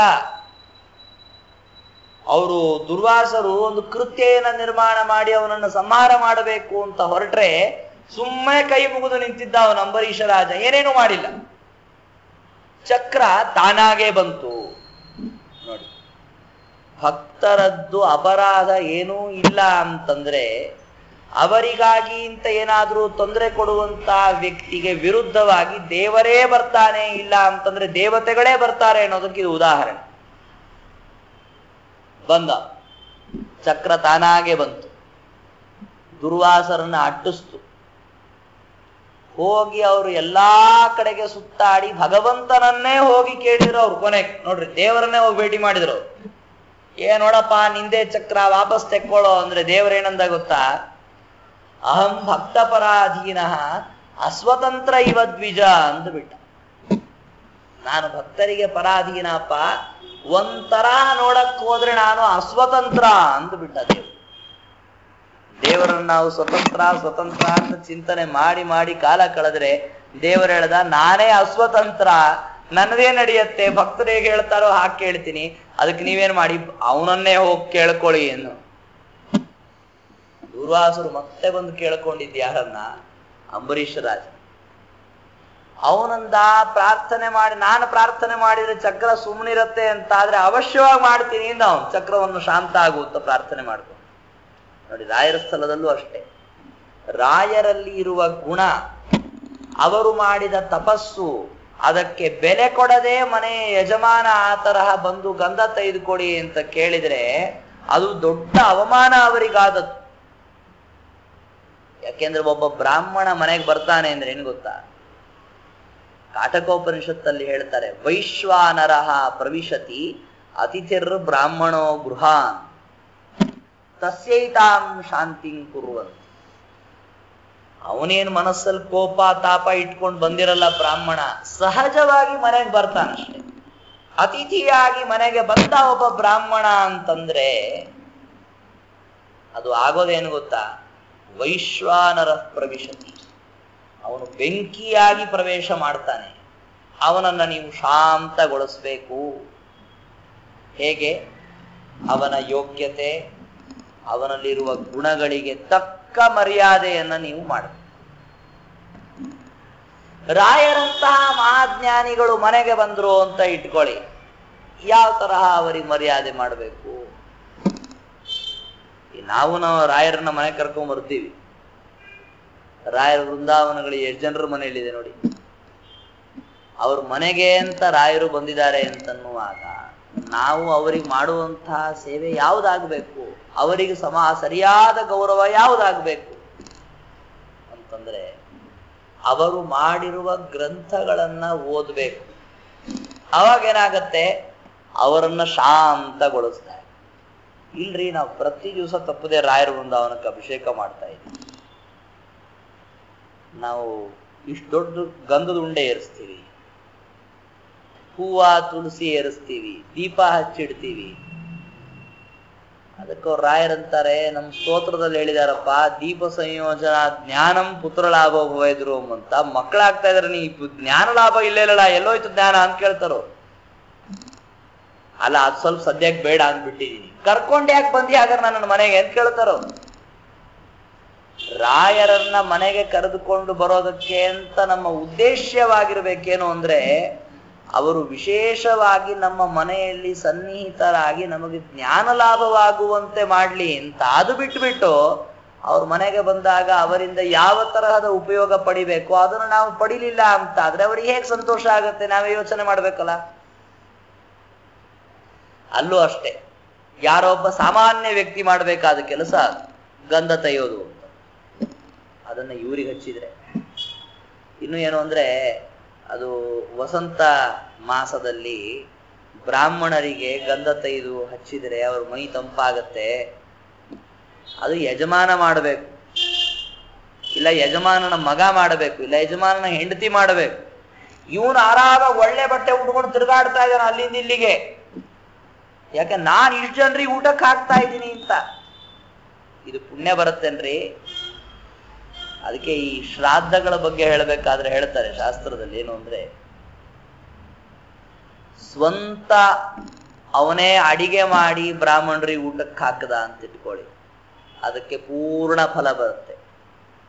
ಹೆಂಡತಿ ಮಾಡಿದ್ಲು ಅಂದ್ರೆ ಇನ್ನೂ ಕಮ್ಮಿ ಆಗತ್ತೆ, ಮಕ್ಕಳು ಮಾಡಿದ್ರು ಅಂದ್ರೆ ಇನ್ನೂ ಕಮ್ಮಿ ಆಗತ್ತೆ, ಶಿಷ್ಯರು ಮಾಡಿದ್ರೆ ಇನ್ನೂ ಕಡಿಮೆ ಆಗತ್ತೆ, ದುಡ್ಡು ಕೊಟ್ಟು ಕೆಲಸದವ್ರನ್ನ ಹಚ್ಚಿ ಮಾಡಿದ್ರೆ ಇನ್ನೂ ಕಡಿಮೆ ಆಗ್ಬಿಡತ್ತೆ. ಕೊನೆಗೆ ದುಡ್ಡು ಕೊಡದೆ ಯಾರೋ ಮಾಡಿದಲ್ಲಿ ಇವನೇ ಹೋಗಿ ಮಾಡಿಬಿಟ್ಟ ಅಂತಂದ್ರೆ ಇನ್ನೂ ಕಡಿಮೆ ಆಗತ್ತೆ. ಇದು ತಾರತಮ್ಯ. ಯಾಕೆ ಅಂತಂದ್ರೆ ಪುಣ್ಯ ನಮಗ್ ಬರಬೇಕಾದ್ರೆ ಉಪಚಾರಗಳನ್ನ ಸಂಪಾದಿಸುವುದರೊಳಗೂ ನಮ್ಮ ಭಾಗದಾಯಿತ್ವ ಇರಬೇಕು. ಅದಿಲ್ಲ ಅಂತ ಆಗಿಬಿಟ್ರೆ ನಮಗ್ ಫಲ ಅಂದ್ರೆ ಎಲ್ಲಿಂದ ಬರುತ್ತೆ? ಅದಕ್ಕೆ ನೋಡಿ, ರಾಘವೇಂದ್ರ ಸ್ವಾಮಿಗಳವರ ಕಡೆಯಿಂದ ಗಂಧ ತಯಿಸಿದ್ದಕ್ಕೆ ಅವನು ಮಾಡಿದ ಪಾಪದ ಫಲಿತಾಂಶ ಅದು ಬ್ರಾಹ್ಮಣರ ಮೈ ಸುಟ್ಟಿತು. ಮತ್ತೂ ಬಂದು ಬೈದ, ಅವನು ಏನು ಮಾಡಿದೆಯೋ ಮೈ ಉರಿತಾ ಇದೆ ಬ್ರಾಹ್ಮಣರದು ಅಂತ. ರಾಯರಿಗೆ ಅದರೊಳಗೂ ಕರುಣೆ ನೋಡಿ, ಅಯ್ಯೋ ಪಾಪ ಹೀಗಾಗ್ಬಿಡ್ತ, ನಾನು ಗುಣವಂತ, ನನಗ್ ಮರ್ಯಾದೆ ಸಿಗಲಿಲ್ಲ ಅಂತ ಅನ್ನೋದಕ್ಕೆ ದೇವತೆಗಳು ಕುಪಿತರಾಗಿ ಬ್ರಾಹ್ಮಣರಿಗೆ ಅಂತ ಅದರ ಮೈ ಉರಿಯೋ ಥರ ಆಯ್ತು. ಬೇಡ ಅಂದ್ರು. ಮತ್ತೆ ದೇವತೆಗಳಲ್ಲಿ ಪ್ರಾರ್ಥನೆ ಮಾಡಿದ್ರು, ನನಗೆ ಅವಮಾನ ಆದ್ರೂ ಚಿಂತೆ ಇಲ್ಲ. ಇದು ಗುರುಗಳಲ್ಲಿ ಇರ್ಬೇಕು. ಯಾಕೆಂದ್ರೆ ಶಿಷ್ಯ ಅಂತ ಆದವನೇನ್ ಮಾಡ್ತಾನೆ, ಗುರುಗಳಿಗೆ ನಾನಾ ಬಗೆಯ ಅವಮಾನಗಳನ್ನ ಮಾಡ್ತಾನೆ. ಗುರುಗಳು ಅಂತಾದಂಥವ್ರು ಪಾಠ ಹೇಳಲಿಕ್ಕೆ ಅಂತ ಹೊರಟ್ರೆ ಇವನು ಪರೀಕ್ಷಾತ್ಮಕ ದೃಷ್ಟಿಯಿಂದ ಅವ್ರ ಹತ್ರ ಪ್ರಶ್ನೆ ಕೇಳ್ತಾನೆ. ನಮ್ ಗುರುಗಳಿಗೆ ಗೊತ್ತಿಲ್ಲ ಅಂತ ಕಾಣತ್ತೆ ಈ ವಿಚಾರ. ಇವನ್ ಕೂತ್ಕೊಳ್ತಾನೆ, 4 ಅಕ್ಷರ ಓದ್ತಾನೆ, ಇವನಿಗೇನೋ ಒಂದು ಹೊಸ ವಿಚಾರ ಹೊಡೆದು ಬಿಡುತ್ತೆ. ಇವನೇನ್ ಮಾಡ್ತಾನೆ ಅಂದ್ರೆ ನಮ್ ಗುರುಗಳಿಗೆ ಇದು ಗೊತ್ತಿದೆಯಾ ಇಲ್ಲ, ಬಹುಶಃ ಗೊತ್ತಿರಲ್ಲ ಅವ್ರಿಗೆ. ಯಾಕೆ ಗೊತ್ತಿದ್ರೆ ಹೇಳ್ಬಿಟ್ಟಿರೋರು, ಹೇಳಿಲ್ಲ ಗೊತ್ತಿಲ್ಲ, ಪರೀಕ್ಷೆ ಮಾಡೋಣ ತಾಳು ಒಬ್ಬ ಪ್ರಶ್ನೆ ಕೇಳಿ. ಗುರುಗಳೇನ್ ಮಾಡ್ಬೇಕು, ಒದ್ದು ಓಡಿಸ್ಬೇಕು ಅವನನ್ನ ಹೊರಗೆ. ಯಾಕೆ ನನ್ನನ್ನೇ ಪರೀಕ್ಷೆ ಮಾಡ್ತೀಯ ಮಗನೇ ಅಂತ. ಅವ್ರೇನ್ ಮಾಡ್ತಾರೆ, ಹೋಗ್ಲಿ ಬಿಡು ಪಾಪ, ಏನ್ ಹುಡುಗ ಪ್ರಶ್ನೆ ಕೇಳಿ, ಕೋಪ ಮಾಡ್ಕೊಳಲ್ಲ. ಇದು ಗುರುಗಳಲ್ಲಿ ಇರ್ಬೇಕಾದಂತಹ ಗುಣ. ಅದು ರಾಯರಲ್ಲಿ ಇತ್ತು. ನನಗೆ ಅವಮಾನ ಆಯ್ತಾನೆ, ಹೋಗ್ಲಿ ಬಿಡು, ಅದಕ್ಕೆ ಯಾಕೆ ತಲೆ ಕೆಡಿಸ್ಕೊಳ್ಬೇಕು, ನಮ್ ಶಿಷ್ಯ ತಾನೆ, ಮಾಡ್ಕೊಳ್ಳಿ ಬಿಡು. ಅಲ್ರಿ ಇವರೆಲ್ಲಿಂದ ಶಿಷ್ಯ ಆದ್ರೂ ನಿಮಗೆ ಪ್ರಶ್ನೆ ಕೇಳಿದ್ರೆ. ಇದು ಜ್ಞಾನಿಗಳು ಅಂತಾದಂಥವರು, ಉತ್ತಮ ಜ್ಞಾನಿಗಳು ಅಂತ ಇದ್ರು ಅಂತಾದ್ರೆ ಅವರಿಗೆ ಇವನು ಪಾಠ ಓದಿಲ್ಲ ಅಂತ ಆದ್ರೂ ಒಂದು ರೀತಿಯಲ್ಲಿ ಶಿಷ್ಯ ಇದ್ದಾಗ್ಲೇನೆ. ಅಂತಹ ವಿಶೇಷವಾದಂತಹ ಉಪಕಾರವನ್ನ ಅವನು ಅವರಿಂದ ಪಡಿಬೇಕು ಅಂತಾದಾಗ ಅವನಲ್ಲಿರುವಂತಹ ಯೋಗ್ಯತೆ ಅದನ್ನ ನೋಡಿಕೊಂಡು ಅವರವನಿಗೆ ಅನುಗ್ರಹ ಮಾಡಿ, ಅಷ್ಟೇ ಅಲ್ಲದೆ ಬ್ರಾಹ್ಮಣರ ಮೇಲಿರುವಂತಹ ವಿಶೇಷವಾದಂತಹ ಪ್ರೀತಿಯಿಂದ ಆ ತರಹದ ಮತ್ತೊಂದು ಬಾರಿ ಅವರು ಗಂಧವನ್ನ ತೆಗೆದು ವರುಣ ಮಂತ್ರವನ್ನ ಹೇಳಿ ವಿಶೇಷವಾದ ಉಪಕಾರವನ್ನ ಬ್ರಾಹ್ಮಣ ಸಮುದಾಯಕ್ಕೆ ಮಾಡಿದ್ರಲ್ಲ, ಇದು ಗುರುಗಳಲ್ಲಿ ಇರಬೇಕಾದಂತಹ ಗುಣ. ಇಂತಹ ರಾಘವೇಂದ್ರ ಸ್ವಾಮಿಗಳವರ ಜನ್ಮ ಸಂದರ್ಭ ಅಂತನ್ನೋದೇನು ಅಂತಂದ್ರೆ ನೋಡ್ರಿ, ಅವರ ಜನ್ಮವಾದದ್ದಕ್ಕೆ ನಮಗೆ ತುಂಬಾ ಉಪಕಾರವಾಯಿತು ಅಂತನ್ನುವ ದೃಷ್ಟಿಯಲ್ಲೇನೆ ಅವರ ವರ್ಧಂತಿಯನ್ನೂ ಕೂಡ ವಿಶೇಷವಾಗಿ ಅನುಷ್ಠಾನ ಮಾಡ್ತಾರೆ. ರಾಯರಿಗೆ ಸಂಬಂಧಪಟ್ಟದ್ದು ಏನೇನಿದೆ ಎಲ್ಲವನ್ನೂ ವಿಶೇಷವಾಗಿ ಅನುಷ್ಠಾನ ಮಾಡ್ತಾರೆ ಜನ. ರಾಯರಿಗೆ ಪಟ್ಟಾಭಿಷೇಕ ಆದ ದಿವಸ ಗುರುತಿಟ್ಕೊಂಡಿದ್ದಾರೆ ಜನ, ಫಾಲ್ಗುಣ ಶುದ್ಧ ಬಿದಿಗೆ.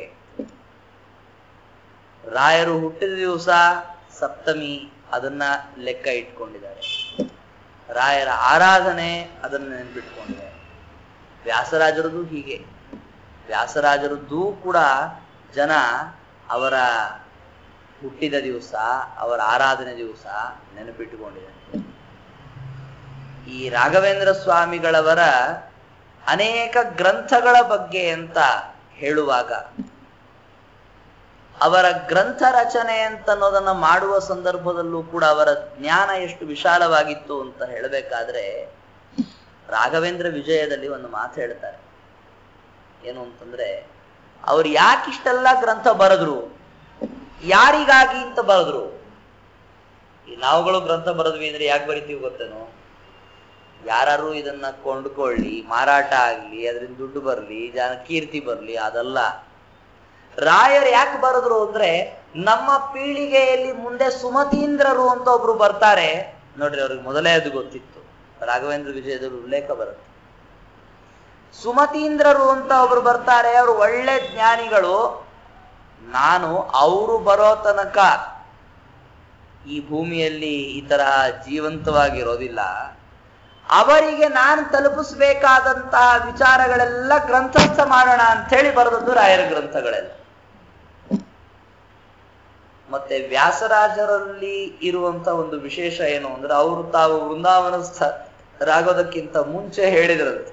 ಏನು ಅಂದ್ರೆ, ನನ್ನಿಂದ 10ನೆಯ ವ್ಯಕ್ತಿ ನನಗೆ ಸಮಾನನಾದವನು ಬರ್ತಾನೆ. ದಶಮಃ ಮತ್ಸಮೋ ಯೋಗಿ ಚಂದ್ರಿಕಾಂ ಪೂರಯಿಷ್ಯತಿ. ಶೇಷ ಚಂದ್ರಿಕಾಚಾರ್ಯರ ಬಗ್ಗೆ ಹೇಳಿ. ರಾಯರು ತಾವು ವೃಂದಾವನಸ್ಥರಾಗೋದಕ್ಕಿಂತ ಮುಂಚೆ ತಮ್ಮ ಪೀಳಿಗೆಯಲ್ಲಿ ಬರೋರ ಬಗ್ಗೆನೂ ಹಾಗೆ ಹೇಳಿ ವೃಂದಾವನಸ್ಥರ. ಅಲ್ಲೇನು ಅಂದ್ರೆ ಅಲ್ಲಿ 10 ಇತ್ತು, ಇಲ್ಲಿ 7 ಆಯ್ತು. ಸಪ್ತಮಃ ಮತ್ಸಮೋ ಯೋಗಿ ವರದೇಂದ್ರೋ ಭವಿಷ್ಯತಿ. ರಾಯರ ಪೀಳಿಗೆಯಲ್ಲಿ ಬರುವಂಥವ್ರು ವರದೇಂದ್ರರು ಅಂತ ಪುಣೆಯಲ್ಲಿ ಅವರ ವೃಂದಾವನ ಇದೆ.